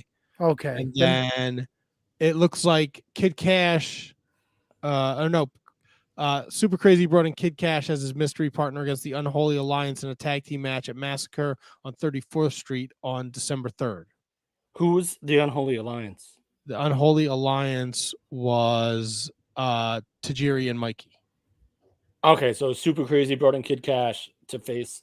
Yes. And that's when like Jim Mitchell was there, right? Yes. Yeah. Yeah. So Crazy and Cash were a tag team on the last ECW pay-per-view. Yeah.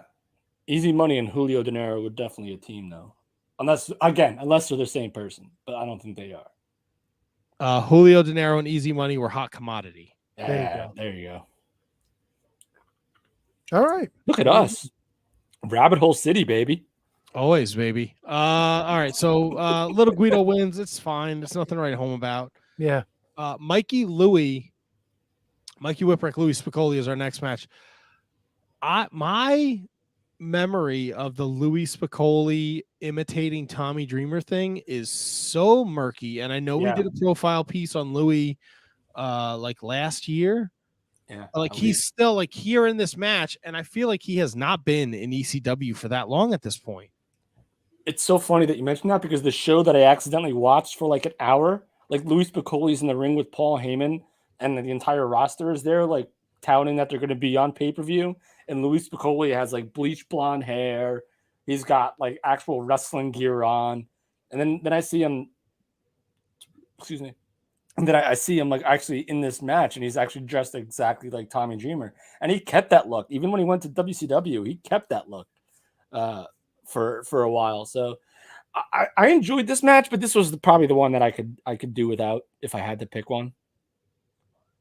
So I don't know how you guys felt about it. It was weird seeing and weird seeing him like in that gear. because Tommy Dreamer literally wore the same exact gear, like except minus the shirt, like later on. Okay.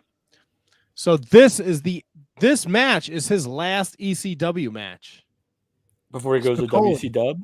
Yeah, before he goes to WCW. So this is after his feud with Tommy Dreamer. Tommy Dreamer's already beat him in an Extreme Death match, an I Quit match. He's lost 2 matches to Taz for the television title. He is losing on his way out.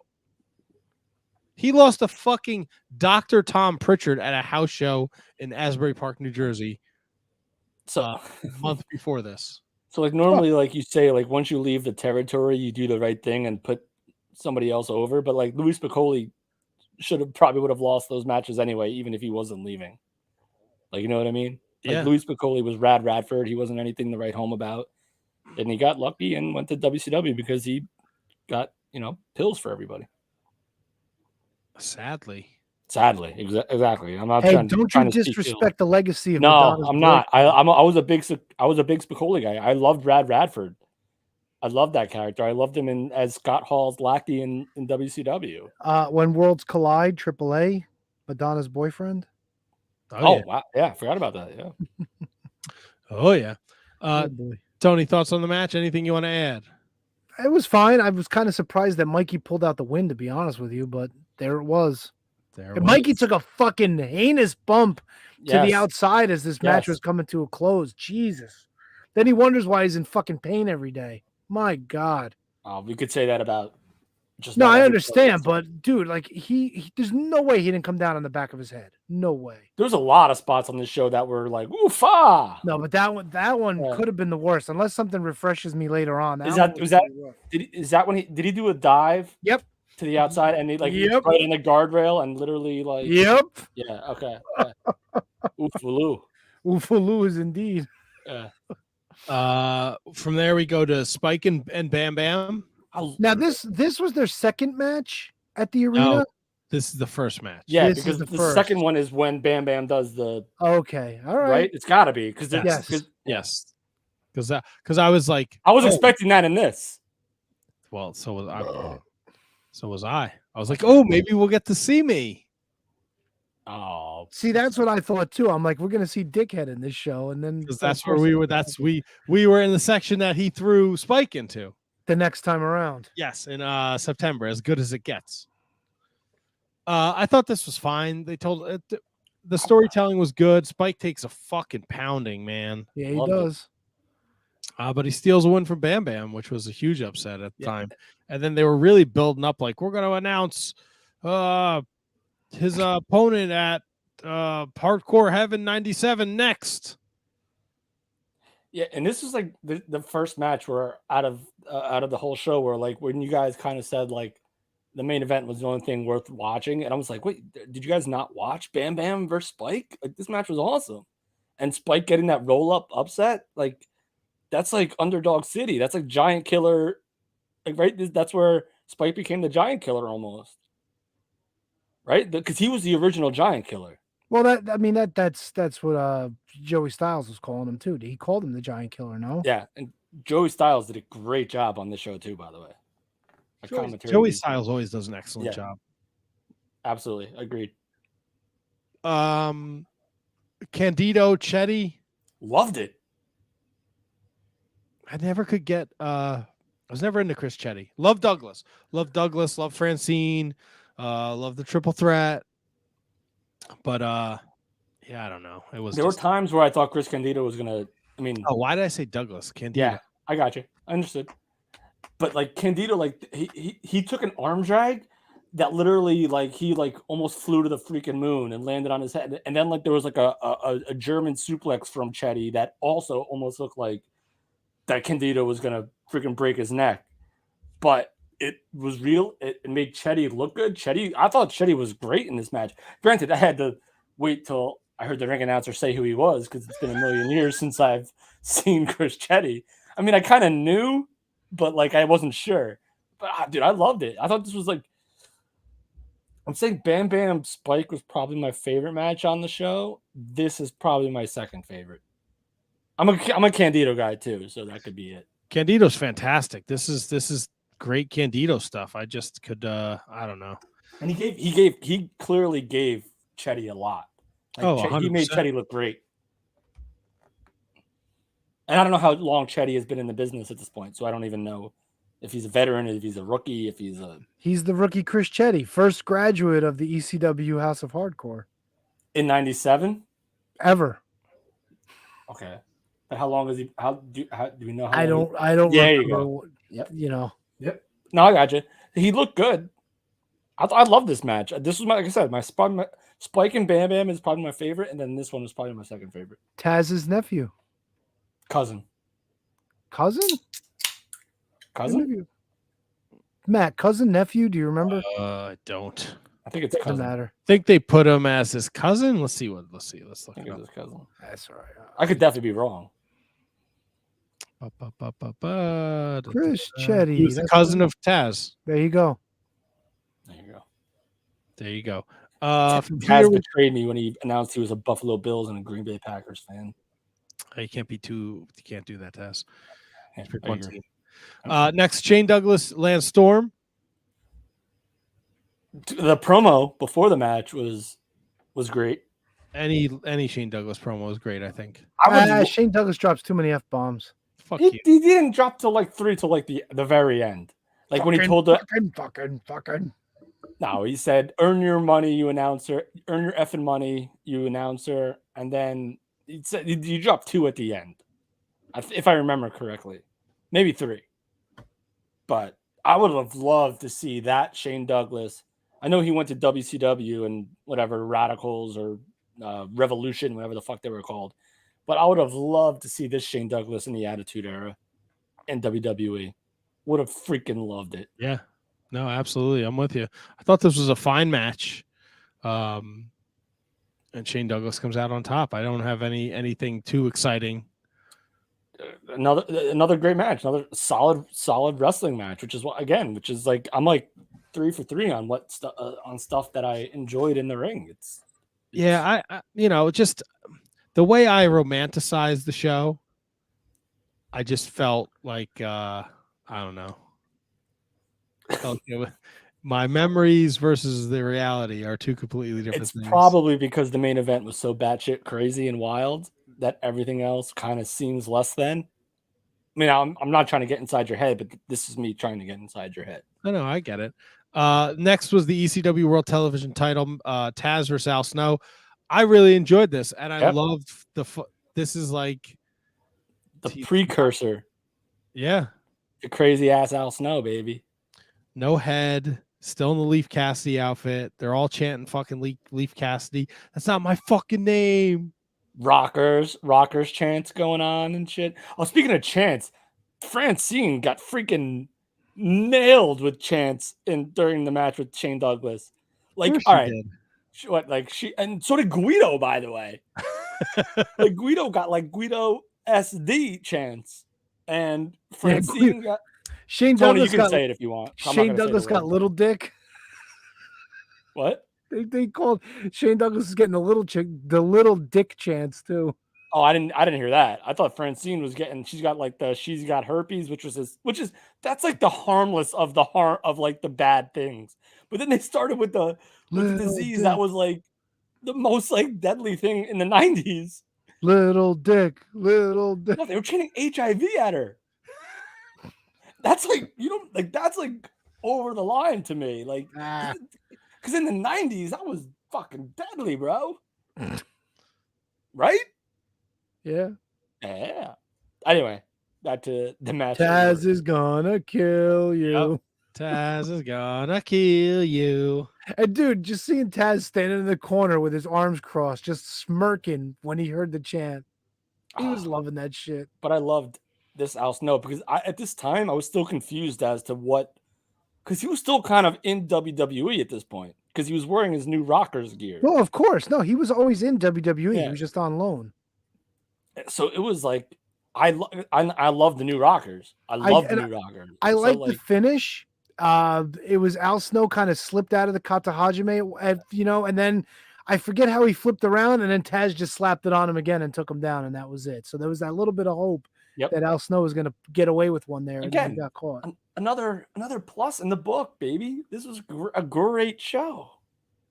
I'm going to turn you guys on this, baby. You know what? It's starting to work. I don't know if I'd go great, but there was a lot of stuff that was pretty solid on this show. Dude, all right, I don't know if this is the next match, Matt, but the Dudleys versus Balls, Hack, and Axel, is it not the next match? It is, but I do want to give you a little Leaf Cassidy, Al Snow tidbit.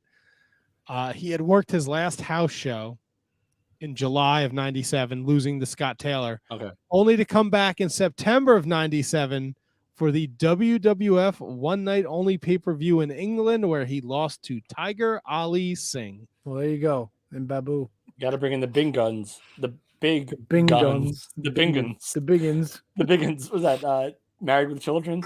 Got a copy of Biggins. Biggins. Yeah, you got to bring in the big guns when you go to the UK. You got to bring in Leaf Cassidy, baby. And Tiger Jets. Yeah, and Tiger Ali Singh. Tiger Ali Singh.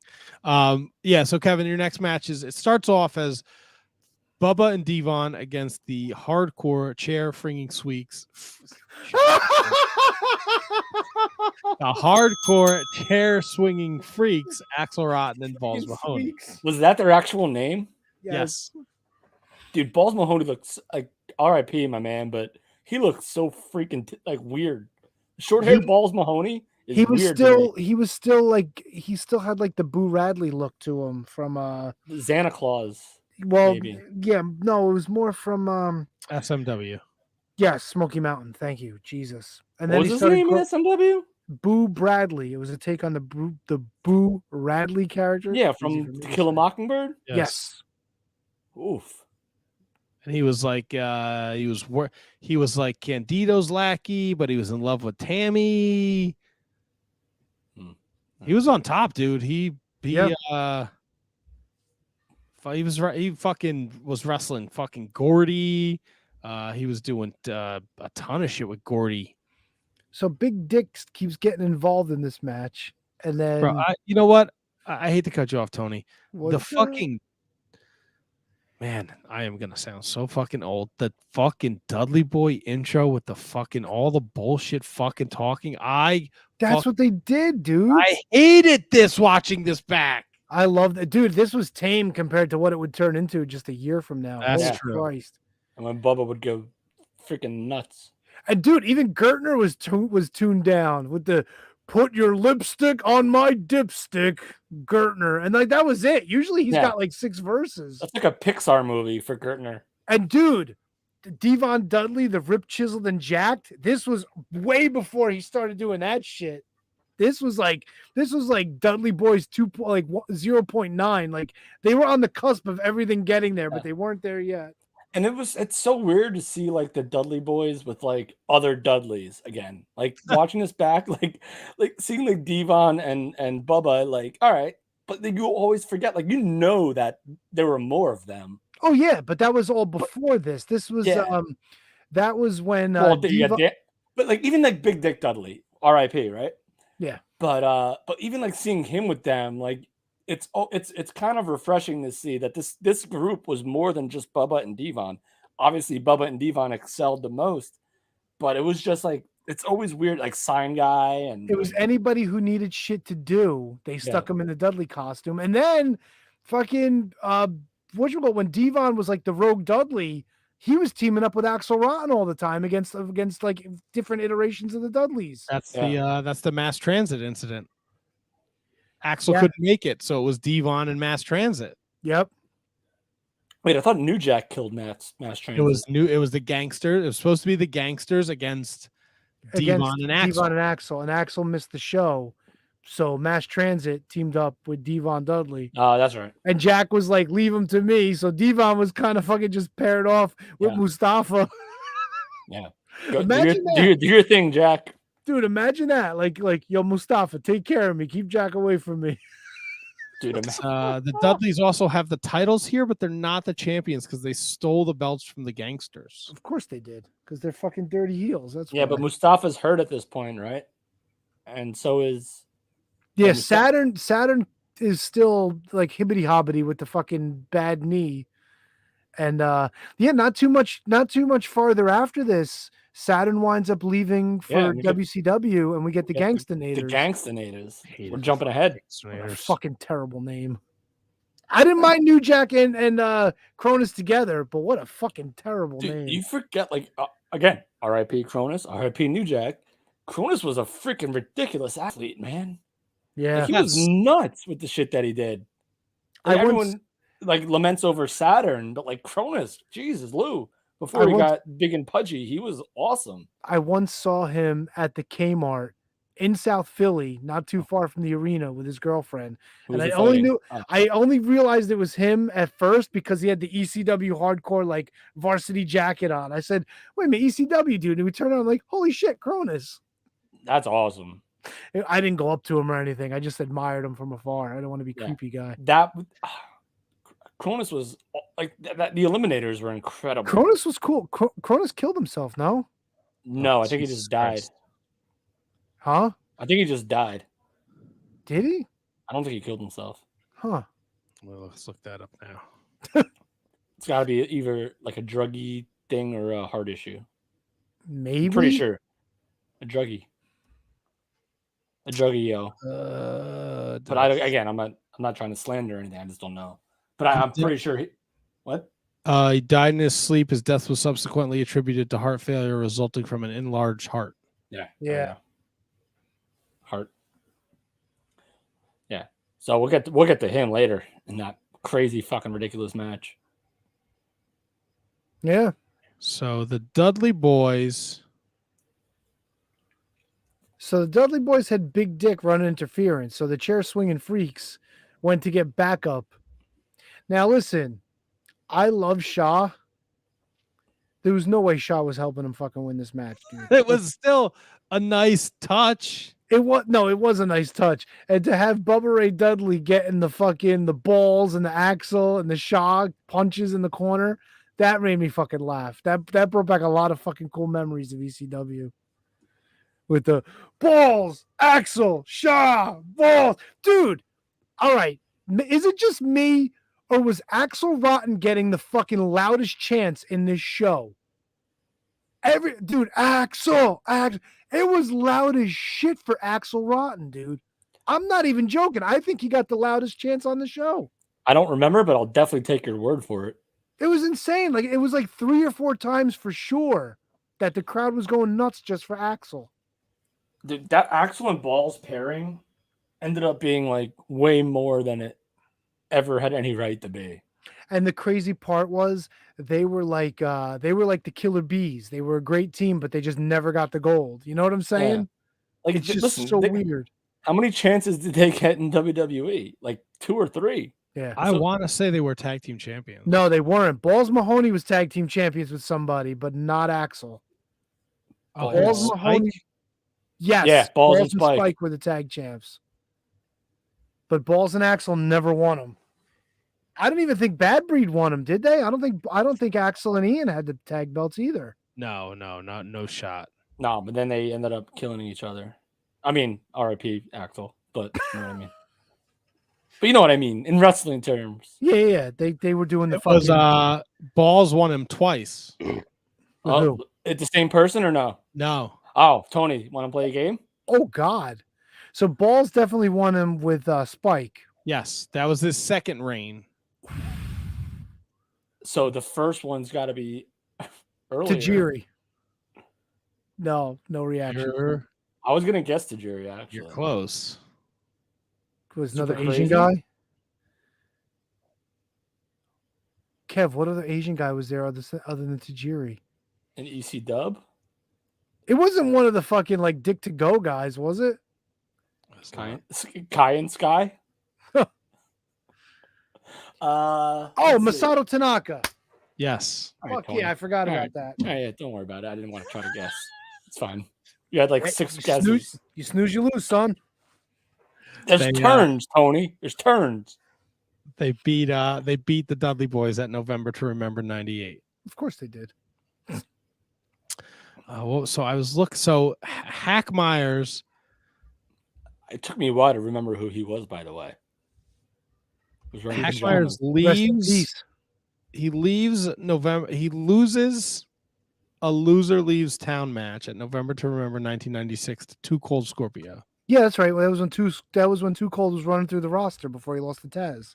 And then he is there for this show. And then he pops up again in 98 at a house show in Fort Lauderdale. Ironically enough, against the Dudley Boys, Big Dick, Bubba Ray, Devon. He's teaming with Balls and Masato Tanaka. Well, there you Look at go. that. Full circle. Something must have happened with Axl Rotten at that point in time. Yeah, maybe he was hurt. Or maybe he just got let go. No, Or, Axl's- it's ECW, so who knows what the contracts were like. So maybe he just didn't Rest have a in date. peace, Axl. Yep. Hack Myers is dead, too. Yeah. Yeah. Damn. Big Dick Dudley's dead. Yeah. Excuse me. Good Big one. Dead Dudley. It's awful. I know. But had a few. So we're going there. No, it was well played. It was just Yeah. awful. I would have knocked on wood because Karma, I don't like Karma. So I'm knocking on wood. Baby Right Brown, now. baby. So it was nice to see Hack come back. Baby's dead too.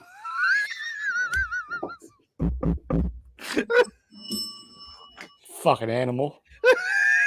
So what?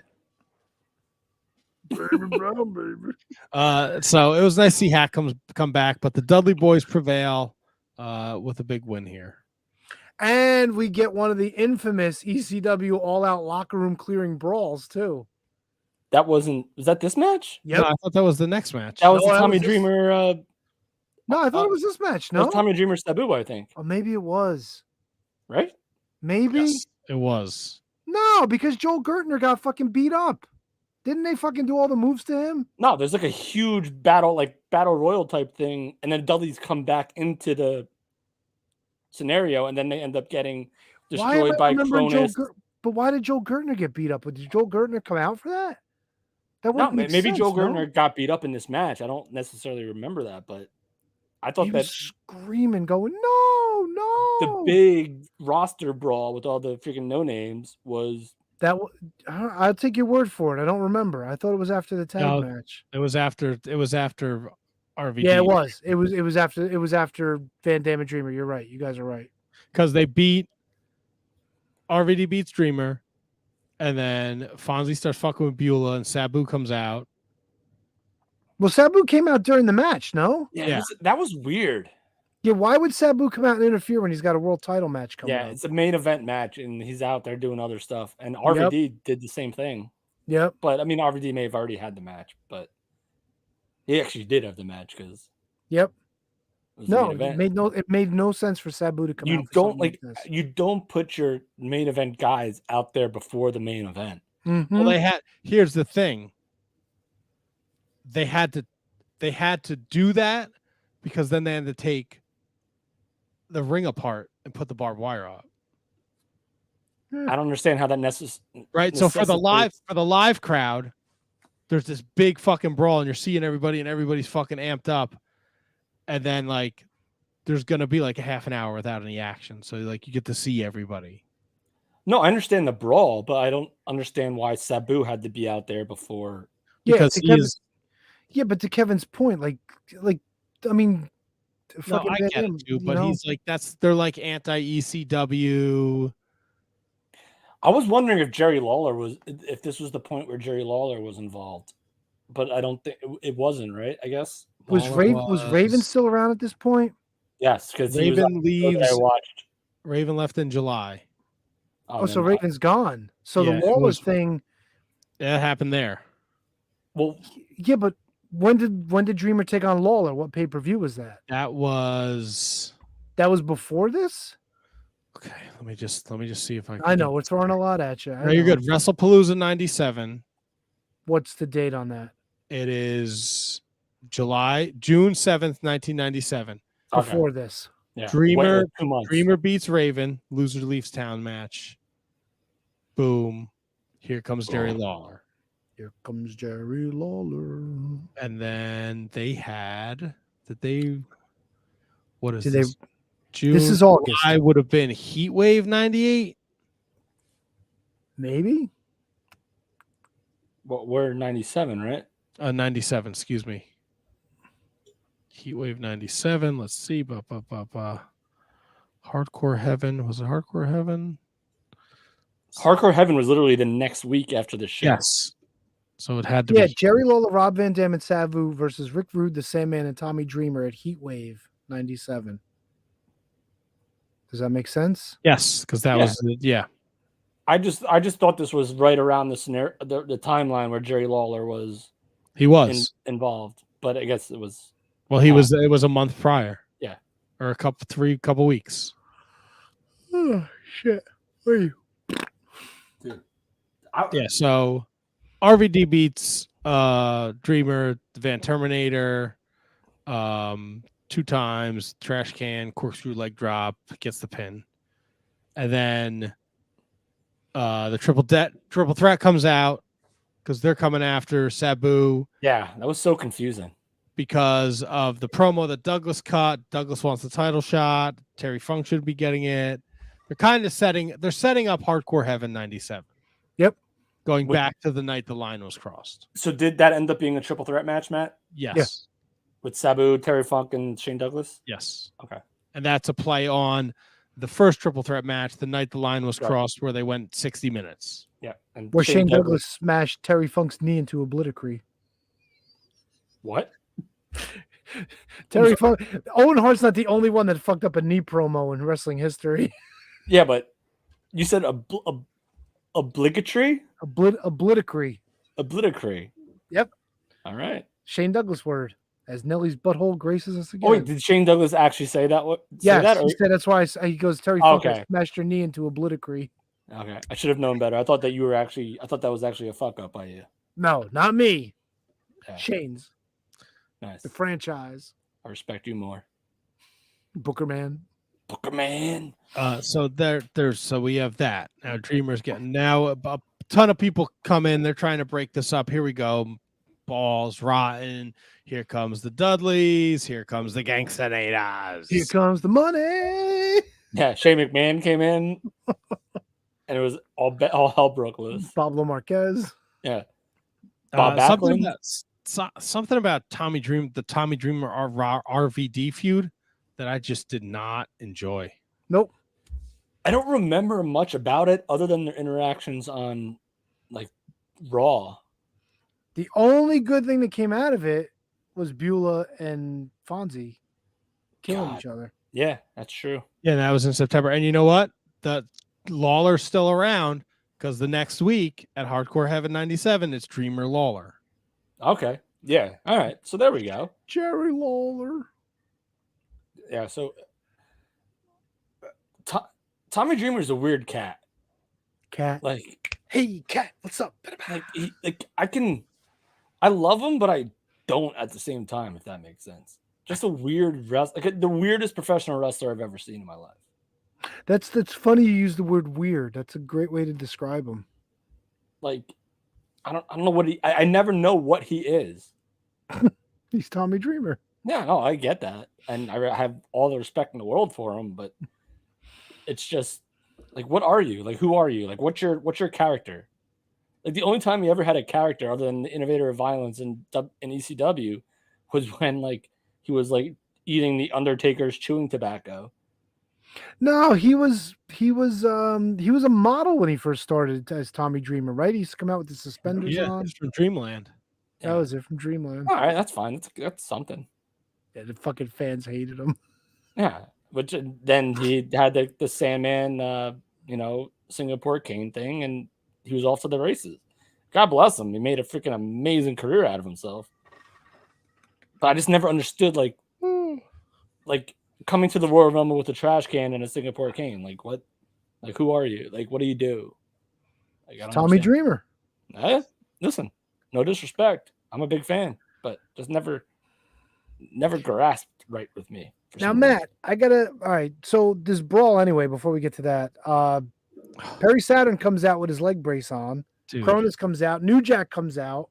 Which blows my mind because New Jack was there even with the Dudleys fighting. You would have thought New Jack would have tried to take his belts back because he's a fucking badass gangster. But alas. Politics, buddy. And then this is where Joel Gertner gets beat up by everybody. Doesn't he catch like the 450 and he catches a whole bunch of other shit? That's not Gertner, is it? Yeah, I thought Gertner got hit with the 450. Yeah. Yeah, they beat up Joel. Oh, okay. I was at the house show where Perry Saturn blew his knee out. Were you? Yes. That didn't take place at the arena. That was somewhere else. Took place at the Trenton CYO. Trenton Center. CYO. Okay, there you go. Did you ever go to any of the shows in Elizabeth at the high school? Yes. Did you go to the one where the FBI were the tag champs? He's probably got the poster. No, I think my father has the poster, and I should probably get it from him. That's the one where my father pissed on the Winnebago Sabu's trailer. Yeah. Tommy Dreamer. Tommy Dreamer is a urinal. That's right. his gimmick. The urinal, Tommy Dreamer. Well, Matt, I love Dreamer. I got nothing but love for Dreamer. After you talk shit about him, no, I just never understood. Like, his longevity is respectful and totally admirable, but like what? Like, I mean, can you understand what I'm saying? Like, what was he? Like, he was a guy that fought. Yeah. All right. Sometimes it's all you need. All right. Sometimes it's all you need. need. So Matt, this is what we're here for. Oh, this is what it was. Something else. Come on. You know what? When it first started, I was digging it because there was a lot of psychology going on. Whipping him into the ropes, didn't want to take it. Finally, who was the first one to get hit? It was Funk, no? Yes. Funk was the first one in, and Sabu. Dude, there was one point where Sabu got whipped into the ropes. I think it was the second time. His bicep actually got caught in the barbs, but that was not the injury. The injury came much later. Yes. Yes? No? Tony, this was a tough match for me to watch. I watched it. I'm not gonna there was so much crazy nonsense going on in this that I can't pinpoint what happened when, but this was again, I'm probably getting older. This was a tough watch. Yeah, I mean, from when Sabu got atomic dropped over the top barbed wire rope and his tights got all cut up, and dude, at one point Sabu's all tied up and Fonzie's trying to buy him time, and Funk just rips his shirt off and starts raking his back. Yeah, and I think that's why I think they're trying. I am under the impression that Sabu was not supposed to win this match. Yeah, me too. That was such a weird finish. So I think that Dreamer and Rob Van Dam coming down was them trying to buy them time to I never thought about that. mess that they were in. For sure. What, like completely engulfed in barbed wire and there's nothing they could really do to work a match?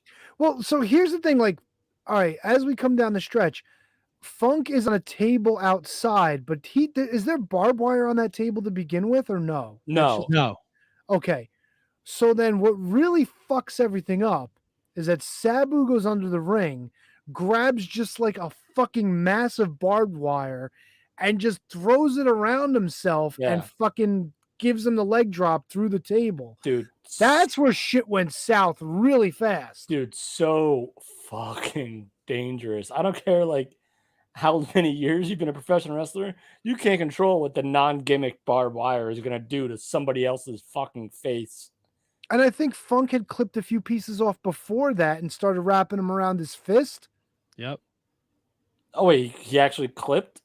Yeah, at some points, both of them were clipping pieces off the ropes. So they... Oh, okay, I understand what you're saying. I thought you meant they were clipping the they were gimmicking the barbed wire. No. They were actually clipping sections of it off gotcha, the ropes so they could use them to wrap around themselves. Dude, what was the point where Sabu got tore open? I don't remember the exact spot, how it happened. It wasn't when he hit the ropes. Something else had happened. Not the ruts. Where was he bleeding from, Tony? His bicep. It was the left bicep. Because at one point he's down and you see Fonzie coming over and then Fonzie just runs past the camera. That's when he went back to get the tape. And even at that point, Funk hit him with like a neck breaker, and as Sabu's going down, he's fucking wrapping his arm up like furiously, just trying to get it to stop. Yeah, I don't. And then you see it a couple seconds later, his entire arm is taped up. Like he went completely down.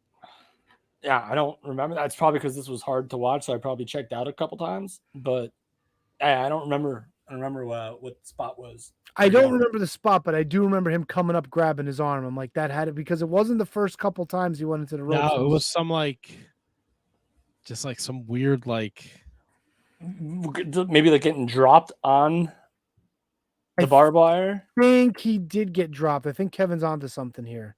I'm gonna see if I can pull it up real quick while we're talking about it. I think it was like, God, it wasn't like an atomic. Was it? It wasn't an atomic drop because that's where he tore his.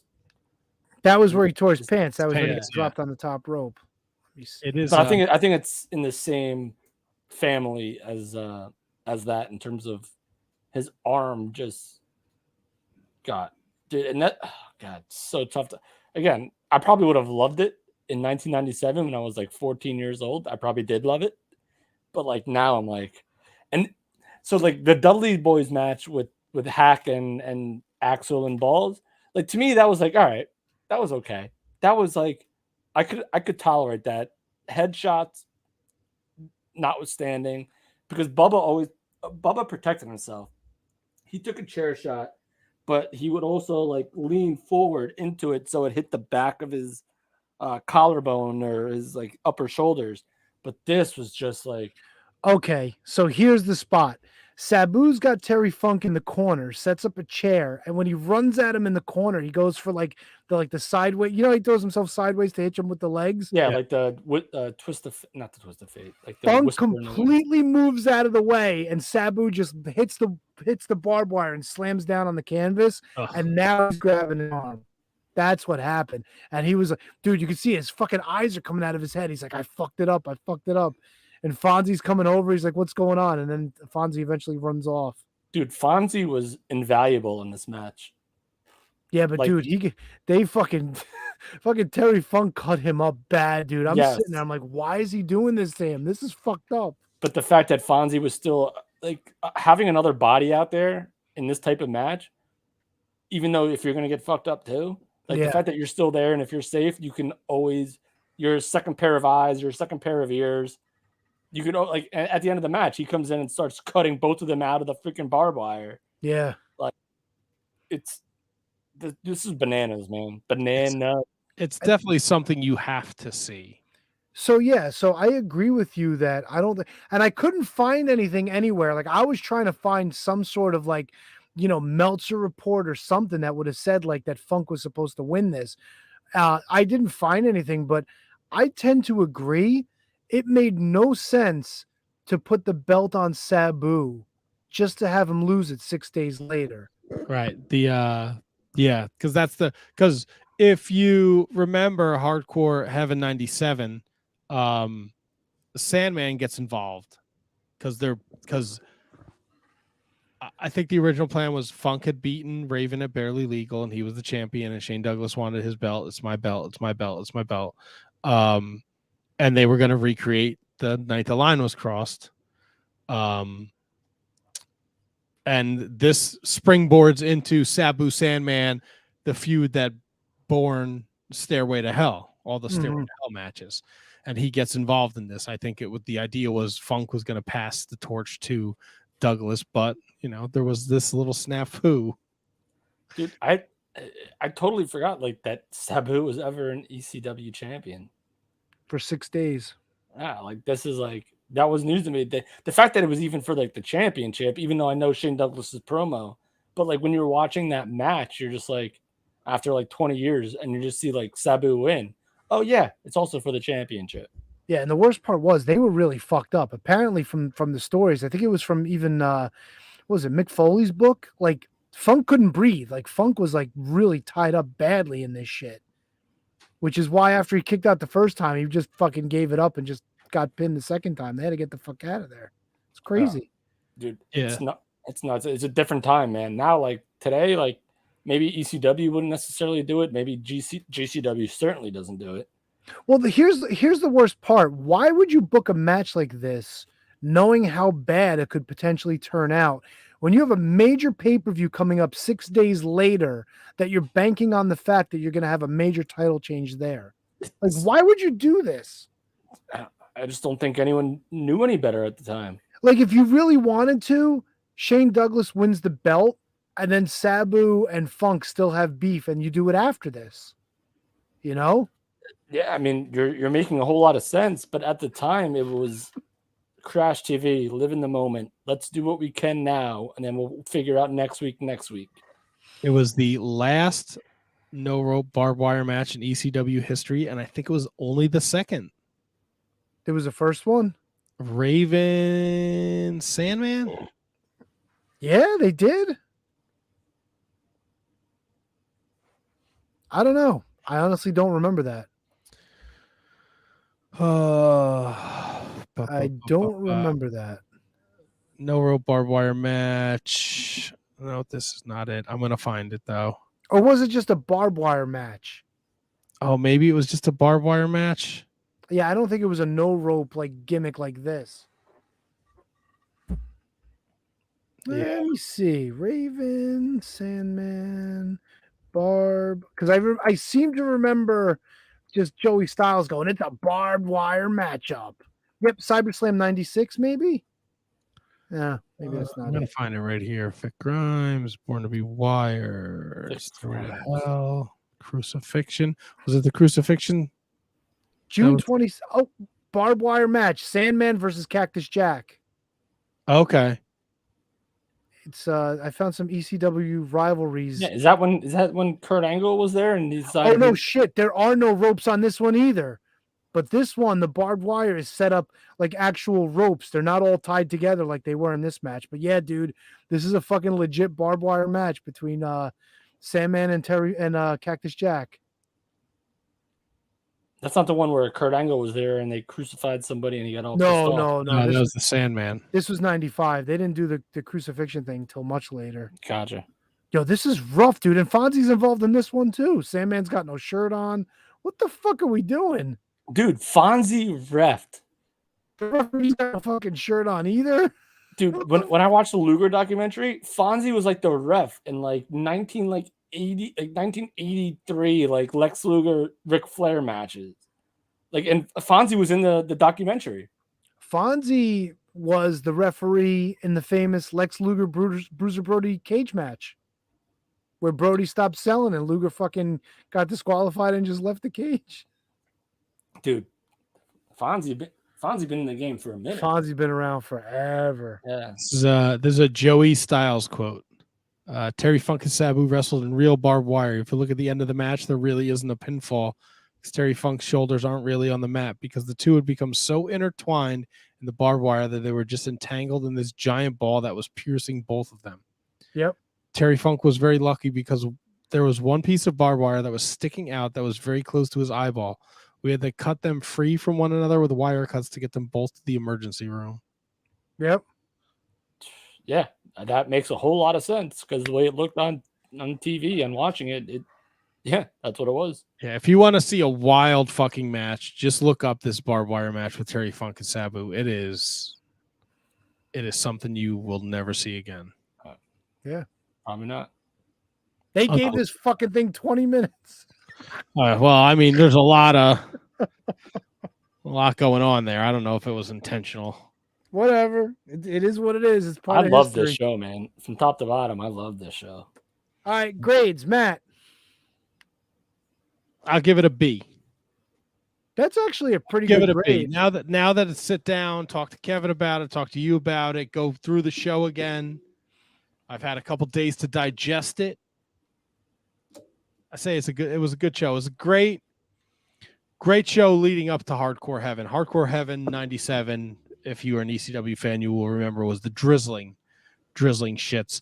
The Dudley Boys were awarded the tag titles because Mustafa quit the company, and then they defended them against PG-13 with no fucking right to be there.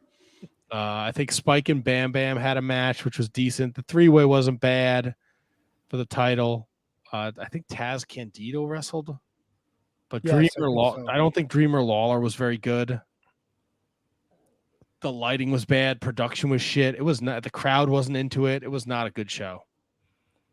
You got to remember where we are in the times, though. ECW is that little engine. I mean, this is their second pay-per-view. This is right after Barely Legal. So, and Barely Legal was so good. Fair enough. Your score. I loved it, but like the main event is too tough for me to watch. So with that, as great as it was, and as much respect as I have for those guys, I'm going B+ total. Okay, you know what? Just because the main event kind of like I was like, oh my god, like it was too much. As a 39-year-old man, it was too much for me to like take in. I really wasn't enjoying this until I listened to you and how much you enjoyed it. And as we were talking about it again, I'm in the same boat with Matt. I'm not going B though. I'll go a little lower. I'll go B- on this one. So I guess average from the Wizards, it's a B. It's not a bad score at all. Yeah, it could be an A. It could easily be an A if you truly enjoyed what Funk and Sabu did. And I could go A-, B+ if I had to, but B+ is what I'm sticking with. Gotcha. Yeah. And that's your Wizards Rewind. That was a lot of fun. I enjoyed that. Good talks. Yes. That's what we do. And this has been an excellent episode of the Shining Wizards Wrestling Podcast. If you're out there, if you're listening to this, please remember to rate, review, subscribe. Check out our Patreon. Be sure to follow us on social media at Wizards Podcast. Tell your friends you enjoyed the show. Special thanks to Kyle Hessler from Palais Pro Wrestling. September 3rd, be sure to check out their show. You'll hear us talking about it for the next couple weeks. Izzy James next week was in a bull rope match against Khan. And then the Palais Pro champion, Chandler Hopkins, joins us the week after. No Tony next week because he's on vacation. Kevin Rogue will be sitting in on third mic, so that should be super interesting. And then Tony will be back for Chandler Hopkins. And then the big 600th episode, the Roast of Tony, which is going to be an absolute shit show. Fucking hate you. So until then, be sure to be kind to one another and enjoy your wrestling. And we'll be back next Monday night with another exciting edition of the Shining Wizards Wrestling Podcast. Wu-Tang Clan ain't nothing to fuck with. Goodbye, Gracie. See you in 2. You will.